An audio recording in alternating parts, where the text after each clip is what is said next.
Good morning, everybody. How we all doing today?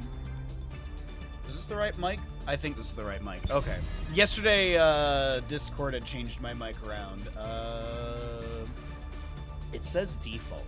No, it says microphone. There we go. We're good. No worries. Alrighty. Well, let's go ahead and get on into our Twitch prediction.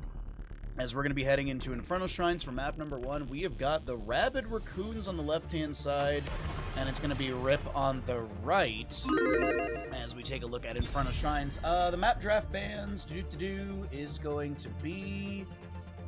Oh, let's see. RabidRaccoons lost the coin flip. They are given map picks, so they'll be choosing Infernal Shrines. They'll also ban away Cursed Hollow. Rip will get rid of Battlefield of Eternity and obviously have first pick, and the map choice Infernal Shrines coming out from the RabidRaccoons. Yes, just double checking on that naming. We have players on the correct sides, and Blaze Hanzo to be banned away on the right, Chromie, and what? Now, Rip has had a lot of target ban Probiuses against them. I know that's a weird sentence, but it is what it is. So we'll see if any removal of the probe will happen here. I don't know if RabidRaccoons are afraid of it. I don't know if that was just something we saw yesterday in the matchup of Rip versus... Oh, I have to check the bracket here on this one. Rip versus Deep Dive Extreme, because Deep Dive Extreme did ban it away all 3 games. Unfortunately, Deep Dive Extreme did get bodied in that series, and it was a... Actually, yesterday's series were just 3-0s, so we'll see if we can go the distance today with some more games. Whoa! Bison! Way to start out the stream.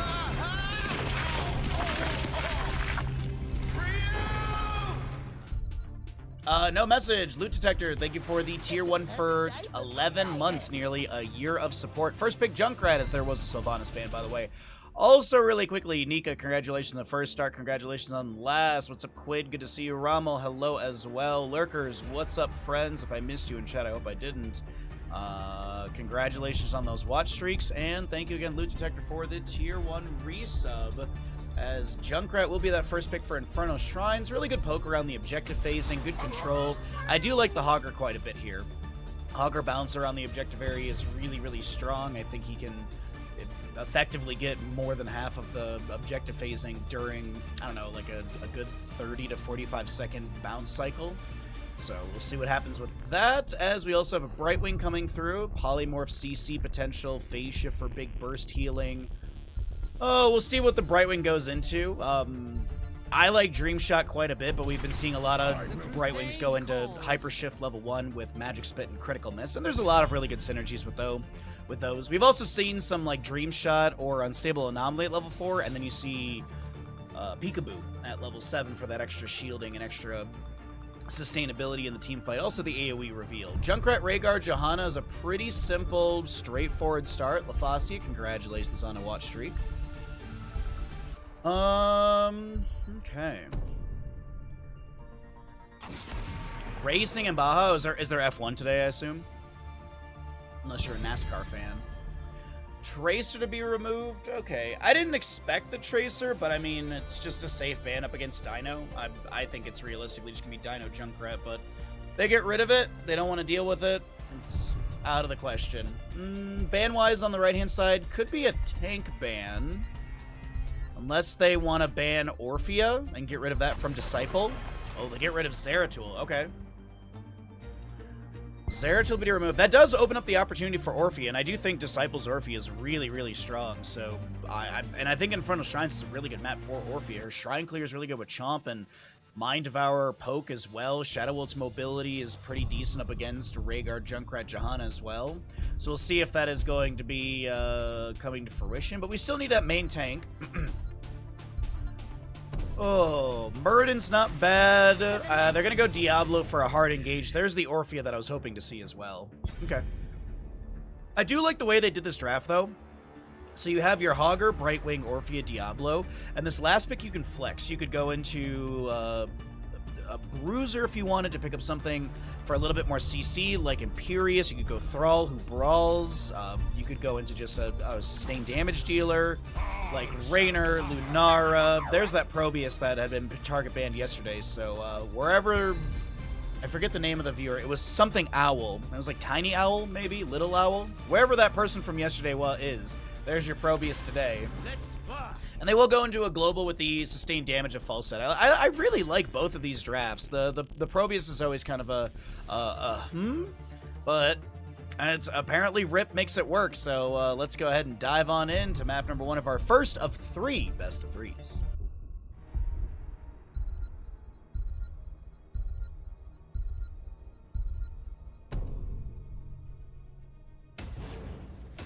Oh, dang, LaFazio. Well, best of luck to your driver or your team. I don't know what you really... I don't know how you root for things in that. I don't know if you root for, like, a team of drivers or if you root for one specifically, but best of luck to them as we are booting up Inferno Shrines, map 1. We already have a blind gamble from Rommel.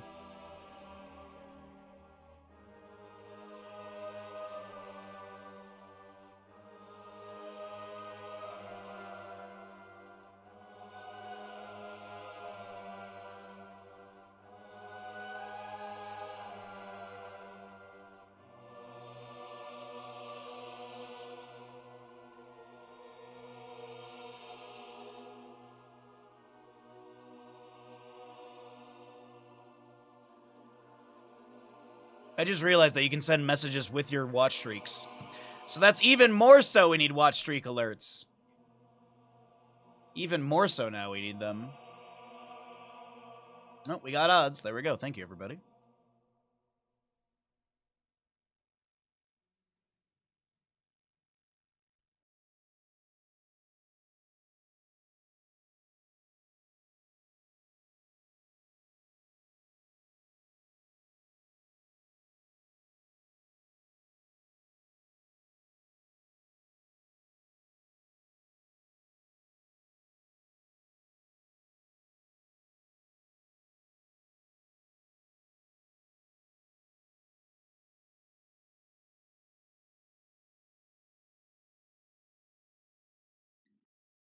Alright, Inferno Shrines underway. Let's get on into it, everybody. Map number 1, our first map, and we do get, on the left-hand side, the RabidRaccoons. Disciple Orpheus, Scorch Brightwing, Tank will be playing Falstad, Ubi on your Hogger, Scorch Brightwing, and Hopaka, Diablo. Right side of the map is going to be Rip. We've got Vasilio playing Rhaegar, Dino Junkrat, Sespos is going to be your Probius. You've got a Krankle, Johanna, and Sven on Leoric. 5, 4, 3. We have Gather Minerals for Probius, level 1. Okay. Fealty into Death for Leoric, Extra Wound Timers, Zealous Glare, Feral Heart, Dead Magic, Frequent Flyer, Hyper Shift on the Prowl, and Diablo. I'm assuming... Ooh, actually... See, Devil's Due, maybe? Feast on Fear? It's not a ton of spell power on the right side. There is a decent amount, but I'm wondering if maybe this is something different for Hopaka at level 1. Yo, what's up, Damage Janet? What's up, Moodier? How you doing, bud? Welcome on in, everybody. Camp timing a little bit earlier, as it was changed in the most recent patch. Diablo, Hopaka still considering the level 1. Falstad gets a little bit of pressure onto Sven in the top lane. Tank doing a decent job of just pushing up onto the gate. Will be able to back away after a drain is applied. And it is going to be Soul Shield for Diablo, so he's still just going to pick up that Spell Armor, activatable. Paler Camp for the bottom lane was already grabbed. Orpheus steps up for a little chomp. Diablo fishing for an angle onto Dino, just jumps into Krankle the Johanna. A little Concussion Mine goes out from Junkrat. He's just going to try and displace someone, but finds no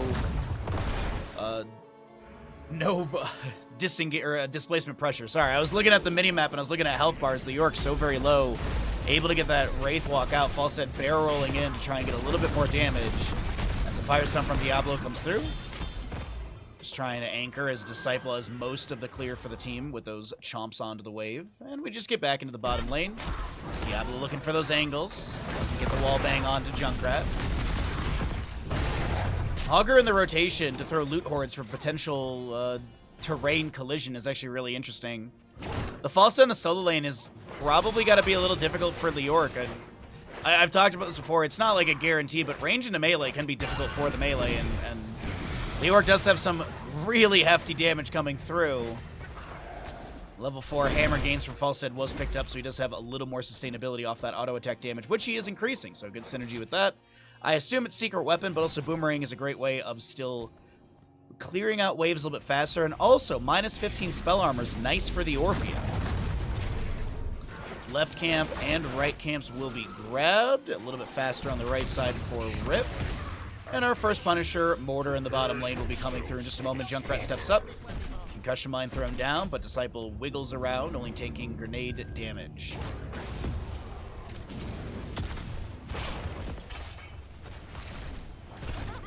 Small Hogger bounce, phase shift from Brightwing to help out with that health pool.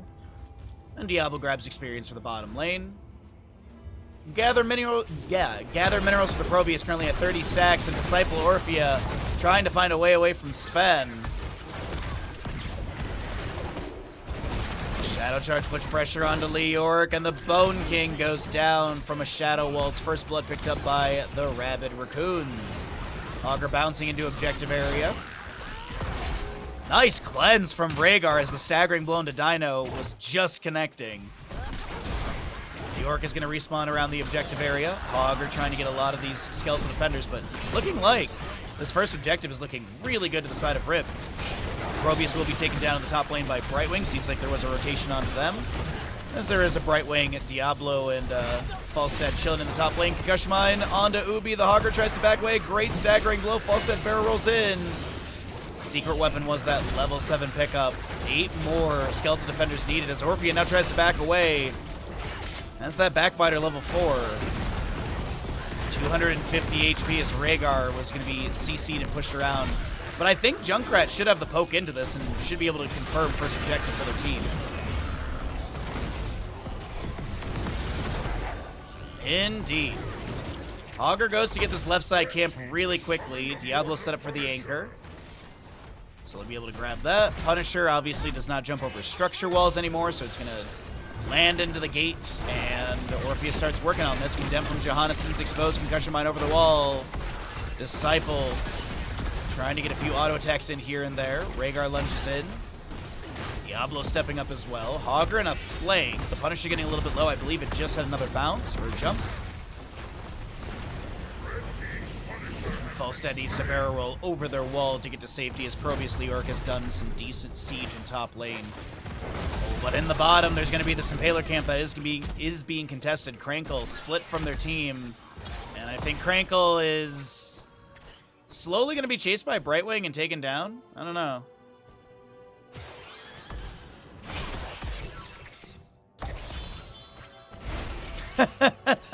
It's taking forever.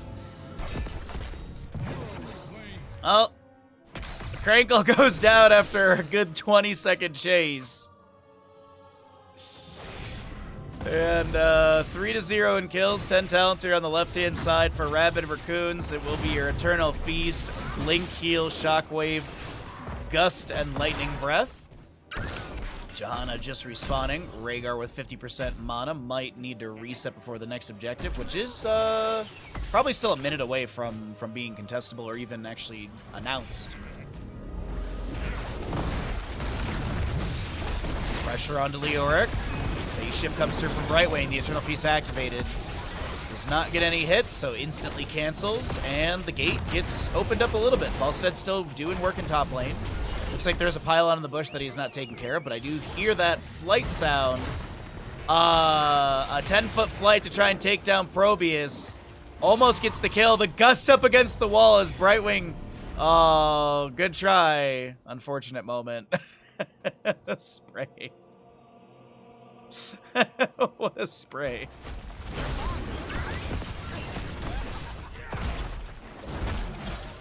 Ancestral healing, pylon overcharge, less shield, entombment, and... Oh god, alright, well, those are heroics for right side.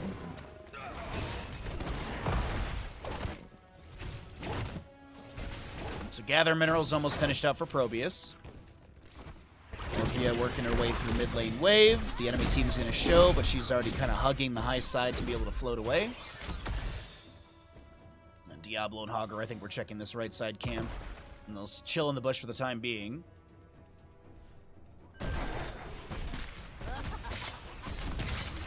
Orphea Diablo find the Johanna. She'll be able to activate Iron Skin. Walk away and get a quick chain heal. Hogger and friends want to step up and steal this. Proby showing mid. I think Leorc was showing bottom. Diablo comes back after the concussion mine with the shadow charge. Lightning breath activated onto Crankle.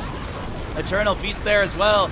Gust into the corridor. The Eternal Feast is getting so much value. Falstead takes down the Probius disciple. Orphea really low. Should be felled as well. And the camp does get picked up by the members of RabidRaccoons, but they're going to lose 2 members as the shrine is up and available. That's a little unfortunate. They're going to try and trade in. Sven's so very low, but gets enough chain healing from Rhaegar. Oh my god, I thought they would have had the counter play there. Oh, Sven, once again, will not be taken down. But the objective phase has still not been activated. Proby is dealing with that camp and top. Brightwing is soaking up bottom. That'll push into 13. Orpheus rotating in. Falstead may have a flight. There's a phase shift in from Brightwing as well. The 13 is here. Pummel big one for Hogger. Looks like Falstead goes into mid to go match Leorc. We'll see if Hogger sets up the rectangular bounce right here. Leorc on his way. Falstead still working on the wave. No 13 talent on the right side. Invasive Miasma was the 13 pickup for Disciples. You see that little AoE ring around them every so often. Falstead coming through as well. Gust is up and available. Lightning Breath in 10 seconds. Riptide just coming off cooldown. And Probius gets taken down once again. Seems like RabidRaccoons have zero issue dealing with the Savior of Ire.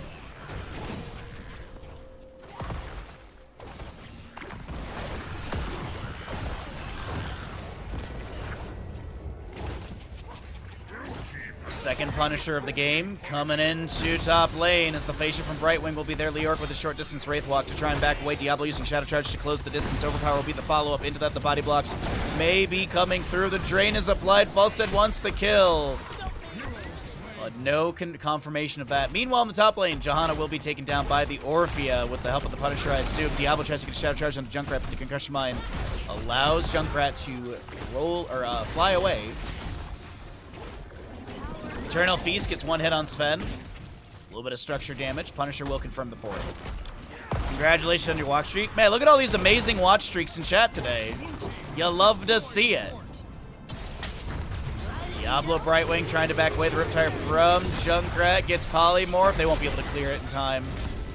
Orphea was trying to put a little bit of pressure as the Punisher with Hogger and the Inspired Minion Wave pushes up onto Keep Gates. And that will be the end of that siege. Falstead and bottom. Up against the Probius. For those wondering, by the way, Probius has currently got 2,184 total health. Uh-oh, flank from Diablo. He just walks right through it. Pylon overcharge. Hopaka! No way! Hopaka lives. Falstead trades. Falstead trades. Thought he had the play into that, but see, I think the smallest health on the left side would be Brightwing, and she's about 500 more than Probius. Actually, Falstead is less than Brightwing. At 2,559, like 100 plus less. But yeah, Probius, very small health pool in this game. Very small health pool. Not a ton of damage needed to take them down. And if we're looking at it here, not to bully, but it has been 4 kills into Probius. Uh-oh, Orphea. It's a phase shift from Brightwing. Healing debuff from Johanna's beautifully placed with that Sin's Exposed. Leorc comes through with a drain applied to Leorc. Immediately polymorph into a pig. Overpower from Leorc. Hogger rotating in as well. Falstead flying in. Probius sets up a pylon or two. Ancestral connects onto Crankle. The gust away from a few of the enemies. Crankle will go down. Ubi to be traded. And I believe that is the end of our scuffle in bottom lane. But still, a level lead remains in favor of RabidRaccoons. Falstead wants to chase onto Probius, but tower shot zone. I didn't look at when the last Punisher went down, but we gotta be getting close to another announcement. If he activates the dead magic, Finishes out her Mind Devour level 7. Phase shift from Brightwing. Leoric is trying to back away. Sven, does he get taken down? Brightwing had the auto, but just needed a little more damage. Auto connects. Also, the fort defenses activate and deny some of that damage onto Leoric, too. Actually, no, they came after the initial damage, so that didn't block anything. If she did get the second auto attack, I don't think she gets the kill because of that armor during that moment. I don't know, isn't it 35 armor? So 35... Oh, 35% of 158 reduced. Falstad cancels flight. Diablo's going to clear up Pylon. It doesn't look like there's an invade. Hold the phone. Phase shift from Brightwing onto Hogger. Another Sin's exposed to deny the healing. Pylon overcharge is available, but not activated. Here comes a Riptire from Junkrat. And the Gust doesn't push them back. They still get the kill into Sven. Riptire finds damage, but no fatality. And RabidRaccoons just ripping up Rip today in this map number 1. The Probius pick looking like a bit of a blunder as the Inspired Wave and Impaler units will help out Falstad. And they, I mean, if Falstad sticks around, he gets this fort, but I think they're going to just join in for the objective phasing. Nope, no, he's still going to stay down there. Diablo caught out a little bit here. Phase shift from Brightwing again. Sin's exposed timing on that's really good from Crankle. Fire Stomp through a few enemies. Diablo does have full souls. 96 stacks for the Junkrat. 34 for your Falstad, by the way. Entomb from Leoric finds the Hogger. He activates the Hog Wild to go through that. The Eternal Feast will zone Dino to the side. The Pylon Overcharge will be coming through. Falstad has rotated up, and he does have Gust off of cooldown just now. 25 to 14 in Skeletal Defenders, and it's looking pretty good. The Gust in from Falstad to push people into this objective pit. No Eternal Feast. The Ancestral comes out just a little too late, and Rhaegar does go down. The overpower from Diablo into Leoric, and Falstad confirms that last bit of damage. Arcane Punisher, third one of the map, going over to the side of RabidRaccoons, and Rip will lose their fort.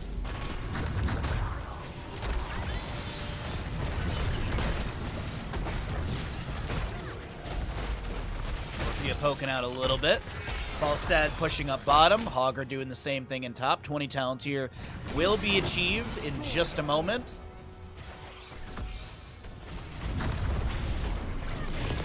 Crankle pulls Diablo in. He goes in with the Shadow Charge. Concussion Mine over the wall. The sidewall gets taken out. The Hellgate activated. Lightning Breath to follow that up. They're going to try and cook up Crankle. Disciple as the auto needed and takes down Johanna. A 12th kill to the members of RabidRaccoons. And they're coming in, frothing at the mouth. Looking for a very dominant map 1 and possible series. Falstad win. No, he goes into Epic Mount level 20. I was expecting the Wind Tunnel. But Epic Mount to just be able to maneuver around the map even more. Leoric goes down. Dino will be able to save himself with a Concussion Mine. Pylon Overcharge zones Disciple and the rest back, but Diablo goes right back in. Chomp, chomp, chomp. And it is going to be Orphea with a double kill into Probius and Rhaegar.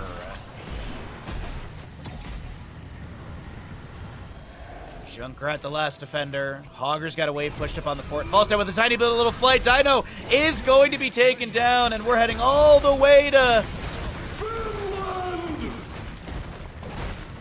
First map of the day. And we get a Finland out the gate. Now, here's the big question. Can RabidRaccoons end right here, right now? Flesh Shield from Johanna. A lot of blue health bars are low. Overpower from Diablo the Shadow. What the hell? Are you serious? Team kill. That shockwave timing from Ubi was S tier. Oh my god. Ubi's shockwave at the end was just absolutely so good.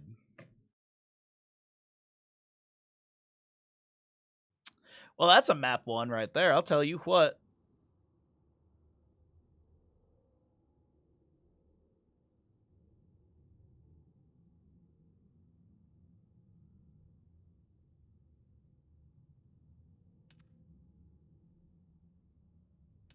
Nice damage. Dino.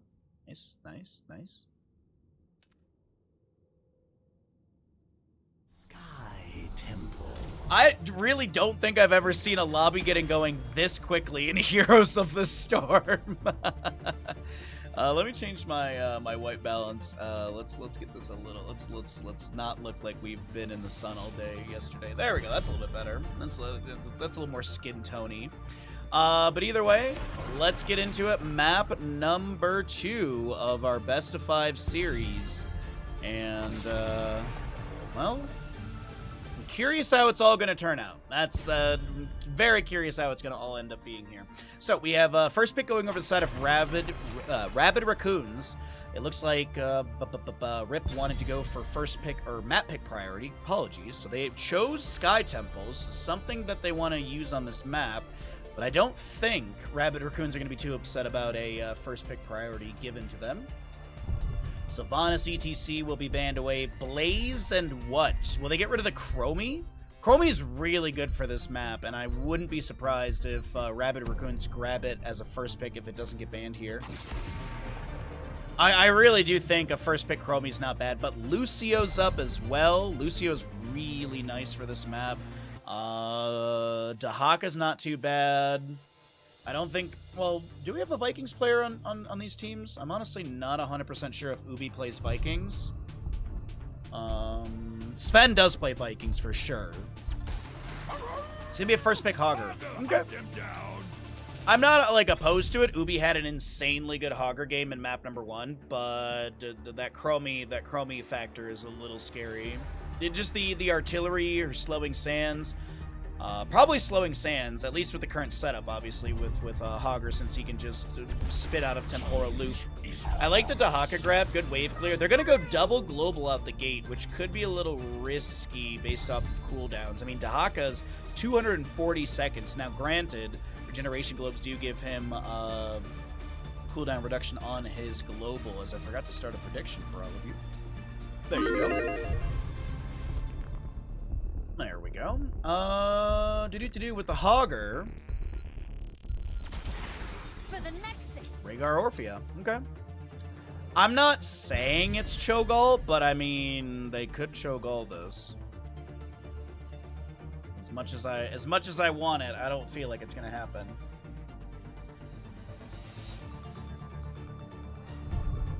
What happens when Brightwing hits the center of a Q of the Arcane Flare? You get your trait, the healing, auto procs, and it makes a cool noise and deals more damage. There's talents to augment that further, like Dream Shot, giving you the Dream Shot sets the cooldown of Arcane Flare to 2 seconds. But if you hit the center of Arcane Flare, it has a really cool noise. That's the most important. It triggers your healing pulse for Brightwing and more damage. Baseline.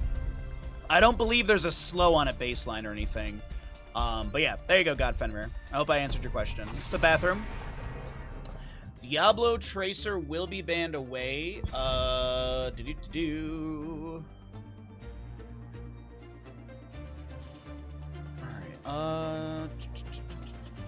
what do you want with the Dahaka Brightwing? We've got an Orphea Rhaegar, so they've got spell, armor. They've got a global. They got wave clear. It's just really like what kind of composition do you want to play? I feel like they want to go into like a little bit of like a dive control. I was thinking like maybe they go into like Muradin so they can Stormbolt and step up, or Stormbolt and walk away. So something kind of like dive control. The Muradin kind of blends between those two. Like Johanna's a very controlling tank. You know, you walk up, you condemn, you slow. It's a Nubrak would be considered like a dive tank. Diablo considered a dive tank. Garrosh kind of blends that as well, where he's a little bit of dive, a little bit of control, because he can pop Indomitable and run at your face, sort of thing. And then he also has the ally toss, enemy toss.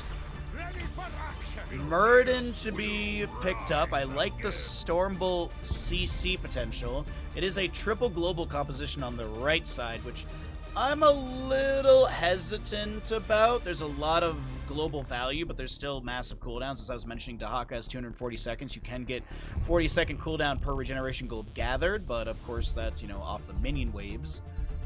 Falstead 75 baseline. Brightwing has the augment at level 1 with Hyper Shift, so that can come a little bit faster. But last pick on the right side would be Genji. I really don't know who I would put the gamble on. Like, the triple global can be a little risky, but also at the same time, it can be very punitive with the amount of macro play you can have. The opposing side of RabidRaccoons is a really good, just overall... it's basically a dive draft. They definitely have mobility for sure, but a lot of that mobility is, I think, to run at the enemy team's face. So, either way, let's get into it. Map number 2. Hey, Ashmantle, good to see you, bud. Happy Sunday to you. I hope you're having a wonderful day.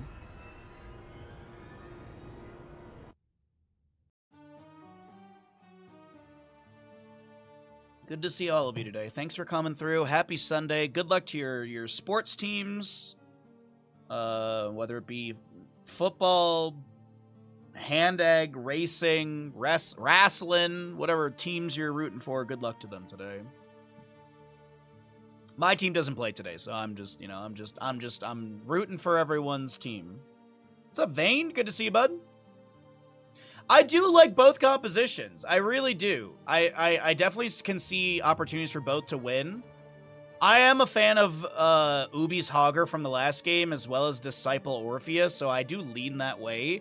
But also, I mean, I like Rip's composition. Triple Global, as I keep saying, can be risky, but I do feel like at this level of play, they're going to be able to communicate rotations, cooldowns, macro. I think this is going to be a very macro-heavy play from Rip, and I do think that RabidRaccoons are going to try and take the fight to Rip. That's on paper, that's kind of how I see things. Rabid wants to play the fight, Rip wants to play the map.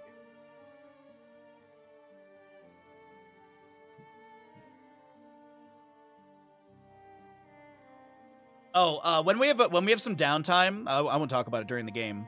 But when we have some downtime, I have to show you all the disappointingly awful Taco Bell Beefy 5-layer burrito I got yesterday. I sent it to Lard, and he was so upset. Anyways, let's not talk about Taco Bell. We can do that between games. Let's talk about Here's the Storm. Right side of the map, down in this best of 5 series, we got ourselves the members of RIP. It is Dino on the Genji. Sven is your Dahaka. Vasilio playing Brightwings. Sysbos is Falstad. And last but not least, Krankle Garrosh. Anyone freeing Harrison Jones from Tomb of the Spider Queen? No. Left side of the map is going to the members of RabidRaccoons. Hopaka is going to be your Muradin. Disciple Orphea. Tank Greymane. That's at least what Google Translate tells me. Ubi is your Hogger, and Scorch to play the Rhaegar. We're actually going to go see Center Vision, or Top Vision, grabbed by Dino. Everyone knows that Vision is the most important part of the game, and they got it first, so that's probably a win for Rip. It's probably going to be a 1-1 score just because of that. Viciousness Greymane on the prowl, Colossal Totem, Dwarf Block, and got your Ancestral Strength for Orphea. Unrivaled Strength for Garrosh at level 1 as he's going to step up and try and throw someone. Tank the Greymane wants the kill, but won't be able to get the connection of the last few autos needed. But it's also cursed Garrosh trait with that armor, so I don't think it would have just been 1 or 2 autos. It would have been quite a few, and Tower Shots would have achieved a counter kill. False and Frequent Flyer, Dahaka Enhanced Agility, Agile Dismount, Ancestral Strength, or not Ancestral Strength, sorry, the Unrivaled Strength, as well as the Hypershift Brightwing. Orphea uses Shadow Ults over the walls, scouts out the enemy stealing their camp, but it does seem like the top lane push is going to be the prevalent priority to the members of RabidRaccoons. If they can take down the fort gate and get objective phase number 1 in the top lane, they will confirm that structure, which, in all seriousness, to me, that is very important. An early structure that's passive gain, periodic catapult pressure, lane pushing. Uh-oh, though, Greymane low. First blood picked up by the crew of RIP. And now Ubi on the wrong side of the map, trying to find a way out of here.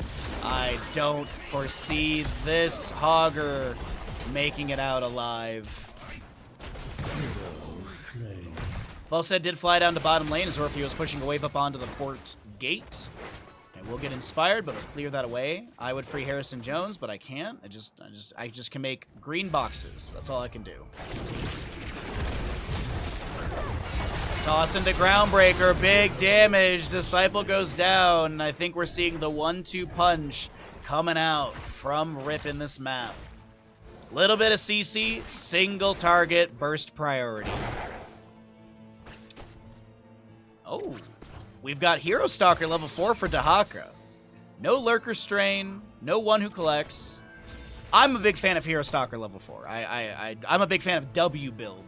Enhanced Agility is really nice, but if you need the spell armor and you can go full W build with Enduring Swarm, Hero Stalker, Symbiosis, oh, it's so nice.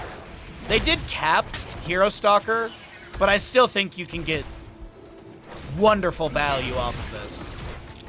I still think you can get tons of value. But either way, let's see what's going on in bottom lane as another round of Siege Giants have been grabbed, a couple kills, a couple camps, and the map, experience-wise, and it's all looking really good for Rip. 11,000. It's like looking like a 700 experience difference. Base shift from Brightwing into a polymorph toss. Opaka, though, does not seem too concerned. Lands the Stormbolt into Genji, a Thunderclap to follow it up. Deflect was coming through and denies some of Orpheus' damage. Augur and Dahaka are both on this point, which means if there's opposing players or contestable, I guess the best way to say is if the point is contested by opposing players, then it nullifies and does not shoot anything out as, ooh, Volstead got chunked, was able to back away. He throws a hammering back. I do believe mid shots will be picked up by our Greymane Rhaegar. Muradin trying to hold top lane. A little bit low. Good staggering blow after the Stormbolt into a stun on Dahaka, but unfortunately Muradin a little too low. Needs to back off, needs to let the trait kick in. Mid will oh no, mid didn't expire. They gave it up to try and take down Krankle. Unable to achieve the kill. Once again, Genji get on this point, trying to contest it, nullifying any shots coming out. Muradin's back on it. It does seem like the shots will not confirm mid fort on either side. Top fort, a little bit low. No structure to be taken down.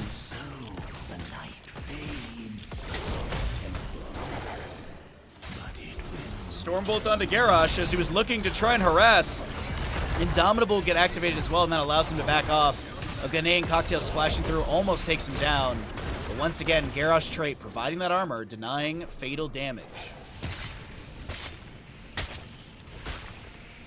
Purification, by the way, at the level 7 for the Rhaegar is a big pickup.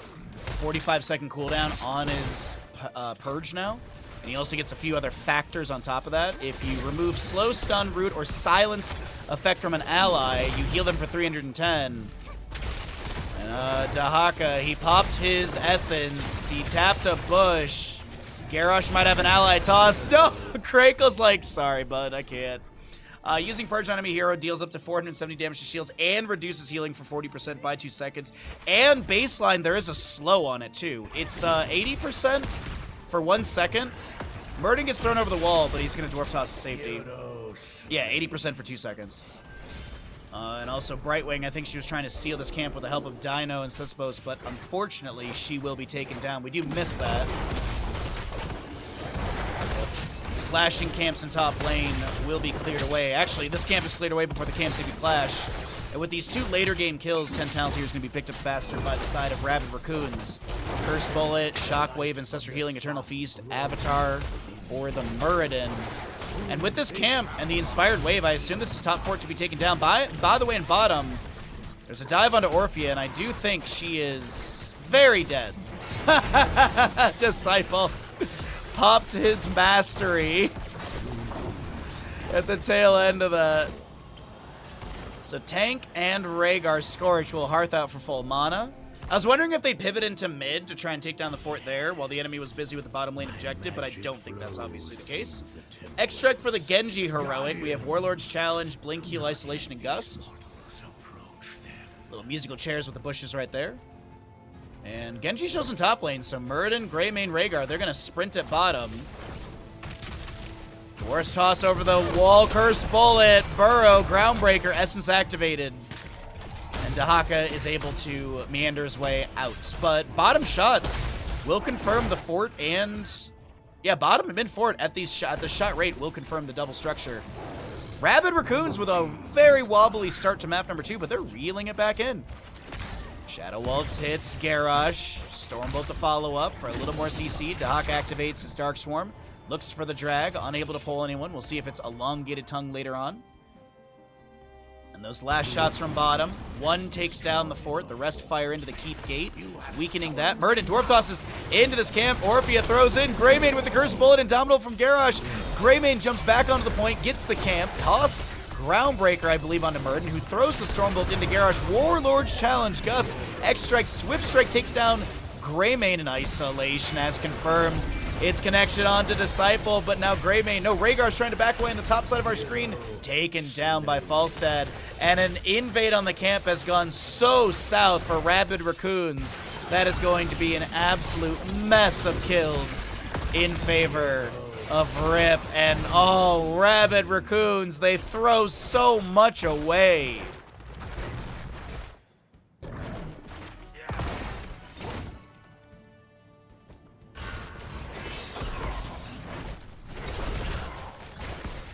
Now, yeah, they still have forts and stuff, but experience-wise, any gap that had formed is completely gone. There is still the fort, you know, passive experience gain, catapults coming through lanes and stuff. There's still all that factor, but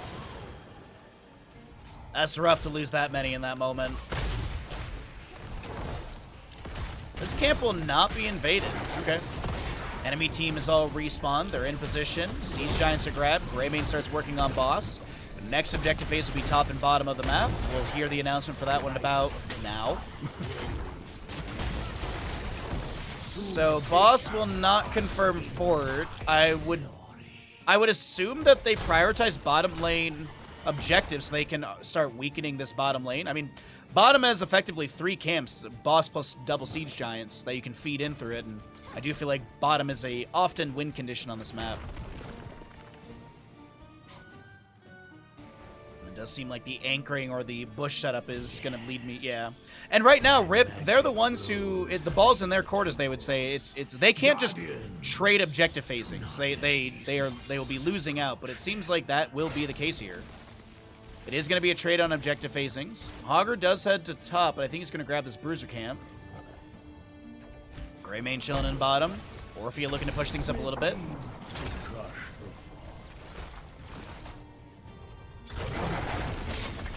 I don't think Orphea Rhaegar have the kill onto Dino. I think his mobility is a little too much.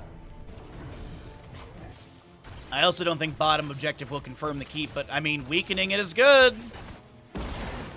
Phase shift from Brightwing onto the Genji. Orphea checks Bush with a Devour. Holpaka chilling in one as well. Mind Devour, by the way, it's 17 of 30 stacks. I think Garrosh was seen stepping into that bush. A Shadow Waltz reveals him. Toss Groundbreaker, Polymorph onto Holpaka, who starts running at Crankle. Stormbolt does connect. Curse Bullet will as well. Gust to interrupt things as Hogger finds a beautiful bounce towards this engagement, but it does not look like a sustained fight will be achieved.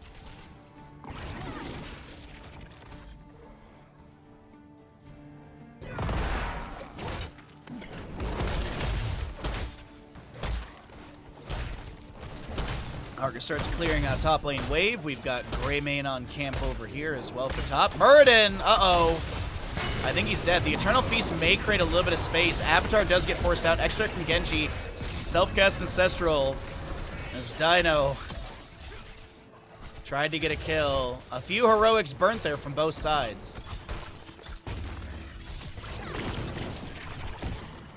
Pivot back into bottom lane. Looking at that boss timer. 2 minutes 11 seconds. Murden.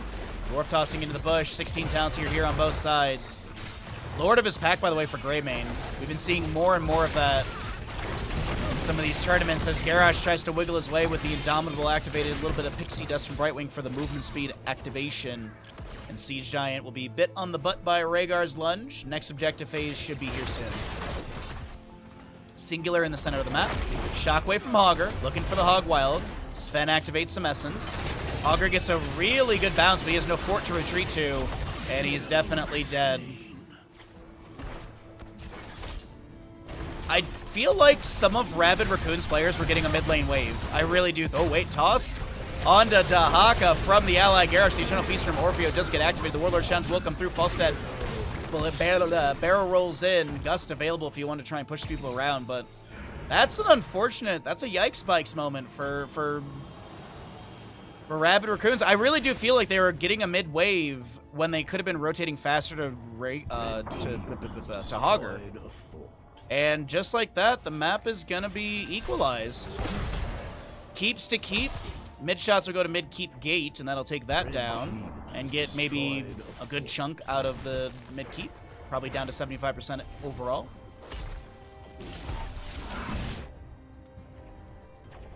They're going to try and go for Dahaka in bottom, it looks like. Stormbolt misses. Essence activated. Curse Bullet chunks. Greymane grabbed by a drag, and Falstad Gust comes out a little too late. Staggering blow. Onto... Oh, wait. So the dense blasting powder from Hogger to check that bush was nice. That was a really good kill onto Dahaka. I don't think he was expecting that to happen whatsoever. So the last tempo shots will go onto the mid-keep gate of the enemy of Rip. And it's still a really back-and-forth game, but Dahaka dead for 28. Gust was used as well when they were trying to kill Dahaka, so that's no boss steal tools. Siege Giants plus boss. This could be big for the bottom lane.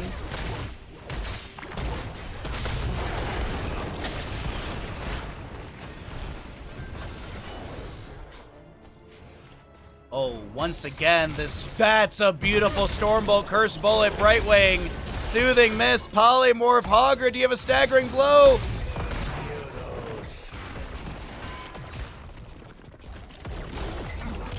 Uh-oh. Does anyone else hear Coffin Dance in the background? Or is that just me? Garrosh is going to try and do what the enemy's been doing with this deep flank. Keep has already gone down. Falstad flies in, a Gust as well. Boss stun will zone Dahaka. Brightwing dead for 33 more seconds. So we do have Murden thrown into tower shot for mid. Dino getting a little bit low. The Warlord's challenge pulling people back into mid keep shots. Falstad zoned on the right side. Boss still at 75% health. Greymane is working on Dino's health bar. Focuses on the core. The Shockwave misses onto Genji. Falstad goes down. And RabidRaccoons, they're looking real strong today. It's 5 to 10 in kills. They're the team that was down in kills and everything, and they come back and win it. And, are we getting a speedrun Sunday, everybody? Are we speedrunning today's games? What the heck in heck?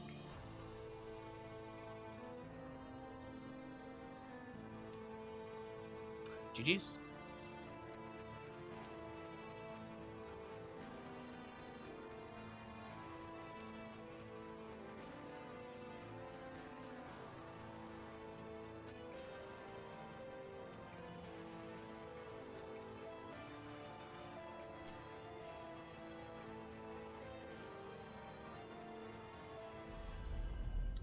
Welcome back, everybody! Ads are done. We're ready to go into Towers of Doom, map number 3 in this Best of 5 series. We have 3 Best of 5s, and we're only in our first of the day.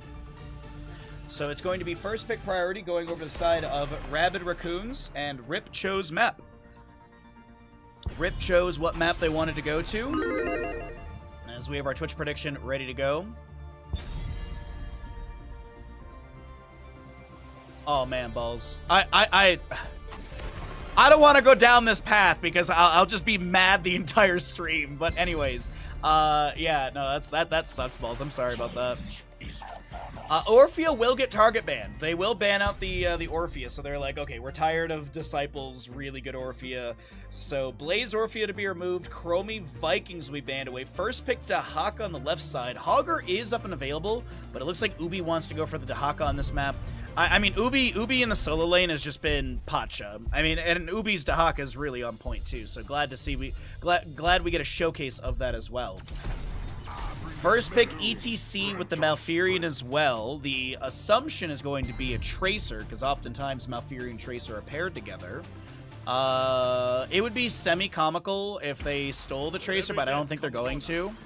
We'll see Hanzo Brightwing with the Dahaka. Cho'Gall can still be taken. I'll put it out there. I believe this will be the person whose name that looks like Maib. I think the translation is Tank. So Tank will be playing that Hanzo, I think. I believe they played it in the past. But so far, it's a pretty simple double global draft on the left side. You could get a global with ETC, and there's so far Isolation, Dragon's Arrow, Polymorph, all opportunities to interrupt. Elongated Tongue would actually be able to drag ETC out of Amash as well. Zeratil to be removed. That's another Disciple target ban, I do believe. And, do they ban out the Tracer here? I feel like it's a safe and easy ban. Audio's a little quiet. Yeah, I think the Tracer's a safe ban. I even if they don't plan to go into it and they get the ban out of them, whatever. It's not there. You don't have to deal with it. I think it's the safe and smart call. All right, so with the Malfurion though, there's Innervate value. That's really nice. So some sort of mage wouldn't be bad. Li Ming has not really shown up. Now, granted, Li Ming into Brightwing, there's spell armor and stuff like that she can apply, so that could be a little... could be mitigated, so maybe we don't see a, Burst Mage. Let the games begin. Victory for the Forsaken. Alright, Medivh, Malfurion, ETC with a Sylvanas as well. They still need a... so this last pick should be a solo laner, this right here. It could be Azul. We do know that Sven does like to play Azul, and Azul Double Soak is not bad whatsoever, in my opinion. You get another form of CC with the Bone Prison. Skeletal Mages are not bad. Poison Nova is a good AoE. But granted, I think that Poison Nova could be mitigated by like a Critical Mist level 7 activation from Brightwing if she goes that direction. Shimada Bros enter the Nexus, and alright. So now here's the big question. Is the ETC actually a solo lane ETC and they're going to pick up a tank here? Or is this going to be main tank ETC and they pick up their solo laner here? Because that can happen. They could actually go into a Johanna, and it could be Johanna or ETC as the solo laner, because both of them do have a solo lane build. I'm not sure what they want to do. I'm really not sure. I like the Zool still. They're going to go Yrel. Yrel does provide a nice Righteous Hammer. You've got movement speed, Ardent Defense. It could actually be Sacred Ground. We do see a lot of Sacred Ground popping up. It's a 20 second cooldown, 25 second. I can't remember off the top of my head. Either way, it's an activatable cooldown in the sense of the moment you use the heroic and you're standing in it, the cooldown starts. So effectively, if you stand in the heroic circle for 20 to 25 seconds, it'll be off cooldown. You can use it again. So it's really good, but Ardent Defender is also strong as well. Let's see what we got going on. Map number 3 in our first best of 5 of the day. So up next, by the way, if this is the last map of this one, up next is Exodia Light versus Gathlo's Girthy Gremlins. And then the winner of this best of 5 will go up against the winner of that best of 5 in our final best of 5 of the upper bracket final. So we've got basically 2 upper bracket semifinals, and the winners of those will go into the upper bracket final as our third best of 5 of the day. That's the schedule. Hope you're all having a great day. Thanks for hanging out with me, and don't forget to get your gambles in.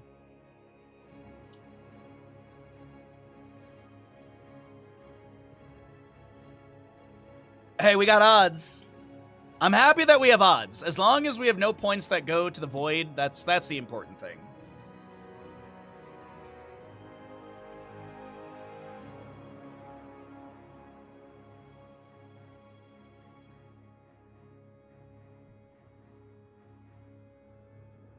Alrighty. Towers of Doom, map number 3. A lot of good mobility on both sides, especially with portals. I really do think that Medivh will be the biggest factor here. If Medivh can get shut down, then obviously RabidRaccoons can take a clean 3-0 and move into that upper bracket final and chill and watch the next best of 5 and take some notes on their opponents that they'll see. But also, I mean, Polymorph from Brightwing as people come through the portal. You got Roots from Medivh for the enemy. It's really good. There's really good play and counterplay from both sides into each other as well. Prepare yourself for battle, hero. Right side of the map, down and looking to try and rally and reverse sweep, or at least get it going and not drop into the lower bracket of this this tournament bracket. We've got Rip with Dino, Sylvanas, Vasilio playing Malfurion, Sven, Yrel, Crankle ETC, and Sesabos is your Medivh. 10 seconds. Another Unfurling Shadows game for Dino. RabidRaccoons, the leading team in this best of 5. Need to win Towers of Doom. You got tank on Hanzo, Hopaka, Muradin, Disciple, Genji, Ubi, Dahaka, and Scorch is that Brightwing. Power Slide immediately onto Disciple, gets a Deflect activated. Phase Shift from Brightwing immediately used as well. Dahaka fishes for a drag onto Dino, only finding purchase of a minion. As Hanzo Simple Geometry has already picked up 3 stacks. Power Slide from ETC onto Muradin, harasses, and that's really it.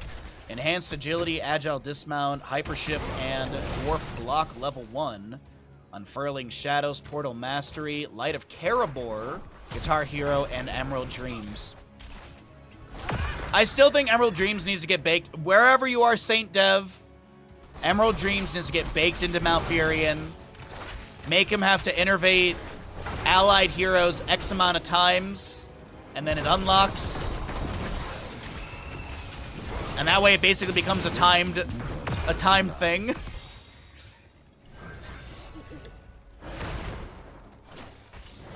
Portal again from Medivh. Muradin tries to play into that with a Stormbolt immediately. Force of Will applied to Dino. Face mode from ETC pushing Opaka around. Sapper camps were traded, but the bottom right side were pushed in a little bit faster. We'll see if they get the charge value. Power Slide again from ETC. Black Arrow from Sylvanas locking down the enemy minion wave. Opaka getting chunked. We'll get a Phase Shift from Brightwing. Root from Malfurion avoided. And 1, 2, 3 Sappers from the side of RabidRaccoons cleared away. Rip still has 3. ETC power sliding in. Polymorph immediately into a Squirrel. 1 Sapper charges in, gets some damage. Portal set up to allow the disengage. And that shall come to fruition. ETC, they're considering going for Hanzo after that root, but ETC health pool a little too low, and Hanzo 8 stacks on that level 1. Oh, big Rabid believers. Okay. Explosive Arrow, Shuriken Mastery, Magic Spit for the Brightwing as well. Probably see Soothing Mist, Critical Mist, level 7. Lurk Restrain, Dahaka. Reverb as well for your Muradin. Raven Familiar, Unstable Poison. You got your ETC Loudspeaker. Malfurion does pick up his Rejuvenation. And Urel is what at level 4? Waters will rise shortly. Be ready. You must capture them quickly. Explosive Arrows to clear out the wave a little bit. Triple objective phase will be coming up in a moment, top left and right. And of course, we have the bottom location for the RNG. Watching Urel's level 4. Just curious what she's going into. If she's holding this long, maybe maybe Sven forgot. Okay, no, it's gonna be Hand of Freedom, of course, because it's stupid strong. Another thing, Hand of Freedom should not be applicable to Urel, because it sent Grant Allied Hero. You should not be able to self-cast Hand of Freedom. It should be utility for allied heroes. Oh, Brightwing will be taken down. Urel gets top right, Dahaka gets top left, and the contest over the bottom is not going to be had after a double kill is picked up by Rip, and they will get the 4-shot advantage. Hanzo needing 1 more stack for Simple Geometry to have an extra scatter. Well, actually, 2 additional scatter. Black Arrow from Dino will be activated as they push into the fort front gate of bottom lane.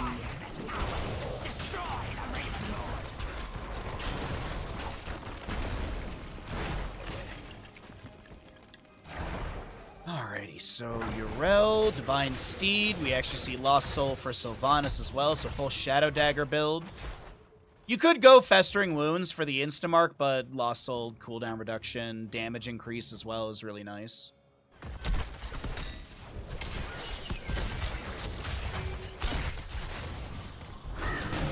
Portal in, Raven Familiar. There's an ETC face melt to push people around.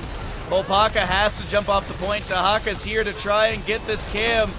Muradin trade is kicked in. He's just waiting for that health pool to come through. ETC power sliding in once again. Ubi has a lot of healing over time. He has to burrow to avoid fatal damage and gives the camp over. Medivh loses stacks. I didn't even see him getting pulled. I don't know what Medivh was at, but bye-bye. A nice Stormbolt from Muradin to Dino. Malfurion goes down to the Nexus Forces. Genji jumps in, hit with a Righteous Hammer, trying to take down Dino with a Swift Strike. Will be able to get it. Crankle might be taken down, gets the Hanzo with a face melt. That has to be a double-digit overkill for Hanzo, right? 85 overkill.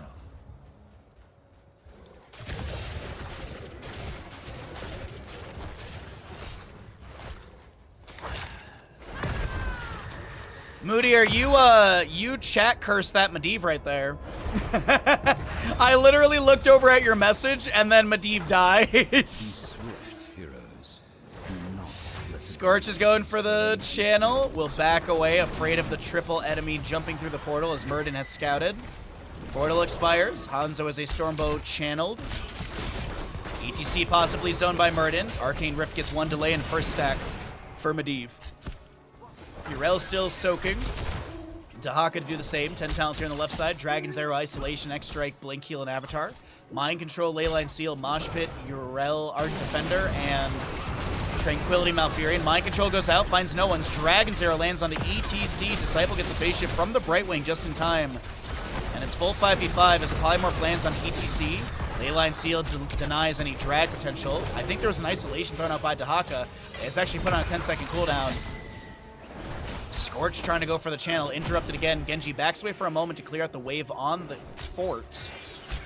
Dahaka taps Bush, looking for a drag onto Dino. Misses it. Yrel with the Avenging Wrath. Power slide from ETC. Goes in. No mosh pit to follow that up. Alpaca going for the channel. The portal set up again from Medivh. Stormbolt connects onto a few enemies.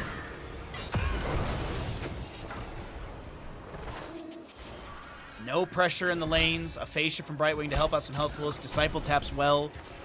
Alpaca in the bush just below this. Malfurion lands the Dwarf Toss Stormbolt combo. Force of Will comes through the mind control into Genji. He gets a deflect right afterwards. Tranquility from Malfurion. The Isolation interrupts Mosh Pit. Beautifully done. They land the Dragon to Yrel. The extract from Genji was used. Polymorph into Yrel. She tries to back away. Gets the Ardent Defender. Stormbolt lands. The portal set up. The Dragon's Arrow. Somehow Yrel jumped over it or something. And Dahaka goes for the channel. It looks like, ladies and gentlemen, this will be a 32-32 game. 5-5 in kills as Genji looks to chase onto Yrel, but won't be able to sustain that chase or kill. Enough of this charade. Bring down the Gravekeepers. Left side camp worked on by Hanzo. Not a whole lot of mana available. Murden, I think, was anchoring, but he's just not going to go for that. Yeah. Ooh-wee. What a game number 3 right here. Murden, Genji. Stormbolt lands. Genji does full Hearth out. Okay. I thought he was going to cancel and start harassing on his Sven. 70 seconds on that Ardent Defender as another small amount of harassment in the rotation does connect onto her. Sappers in bottom. Medivh at 18 stacks. He'll start working on that wave. Genji jumps in with a few shurikens, mostly into minions. Brightwing gets a polymorph onto ETC. They try and corner Disciple, but he had the cyber agility to jump over the wall and back off. Power slide. Interrupts any pressure from Muradin. A portal allows ETC to back away, and the Sapper camps will be traded in lane. No siege value to, I believe, yeah. I mean, this is the Sapper gets taken out by a Moonfire or something. Muradin in the bush, though. Crankle will scout him. Disciple, by the way, does have those that Shuriken Mastery finished out. 13 talents here, almost here for the Shin Gun value. Yrel on the top side of the map working on a Sapper camp over there. Dahaka's not going to be scouting that one out. Does have that Ferocious Stalker. Fleet of Foot for Hanzo. You've also got your Shin Gun, sorry. Pixie Power for Brightwing, and Bronzebeard Rage for Muradin as the phase shift into a Soothing Mist comes through. Double objective phases here. It could be a 28-28 game, or we could see one team pulling ahead by a little bit of damage. Genji gets the south side. Dahaka flanks with a drag onto ETC, pulls him around that bell tower. Genji gets rooted. Mosh immediately. Stormbolt, Dragon's Arrow, X-Strike for the cleanse. Deflect comes through as well. Swift Strike to the side. Tranquility from Malfurion is here as we have an a Leyline Seal into a root. Beautifully done. Avenging Wrath over the wall. A double kill picked up by Yrel. And it is going to be a 28-28 game at the end of this engagement. But how many kills will there be into the members of RabidRaccoons? 3! As Muradin falls at the tail end. But at this point, I was going to say, I would expect there to be an aggressive play into the bottom lane bell tower.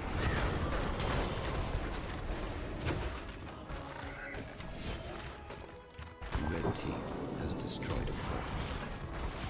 BTC starts out Sapper Camp just above us. Oh, they actually delayed that channel, so it is a 1-point lead currently for Rip. Didn't realize they had that delay on bell tower shuts. Medivh 31 stacks currently. And the RabidRaccoons looking like they're slowing down a little bit. Now, of course, it's still very early Towers of Doom. But a small experience advantage has formed in favor of Rip. As well as the 1 point on this core. Is there going to be a sapper over the wall? Yes. 26 to 28.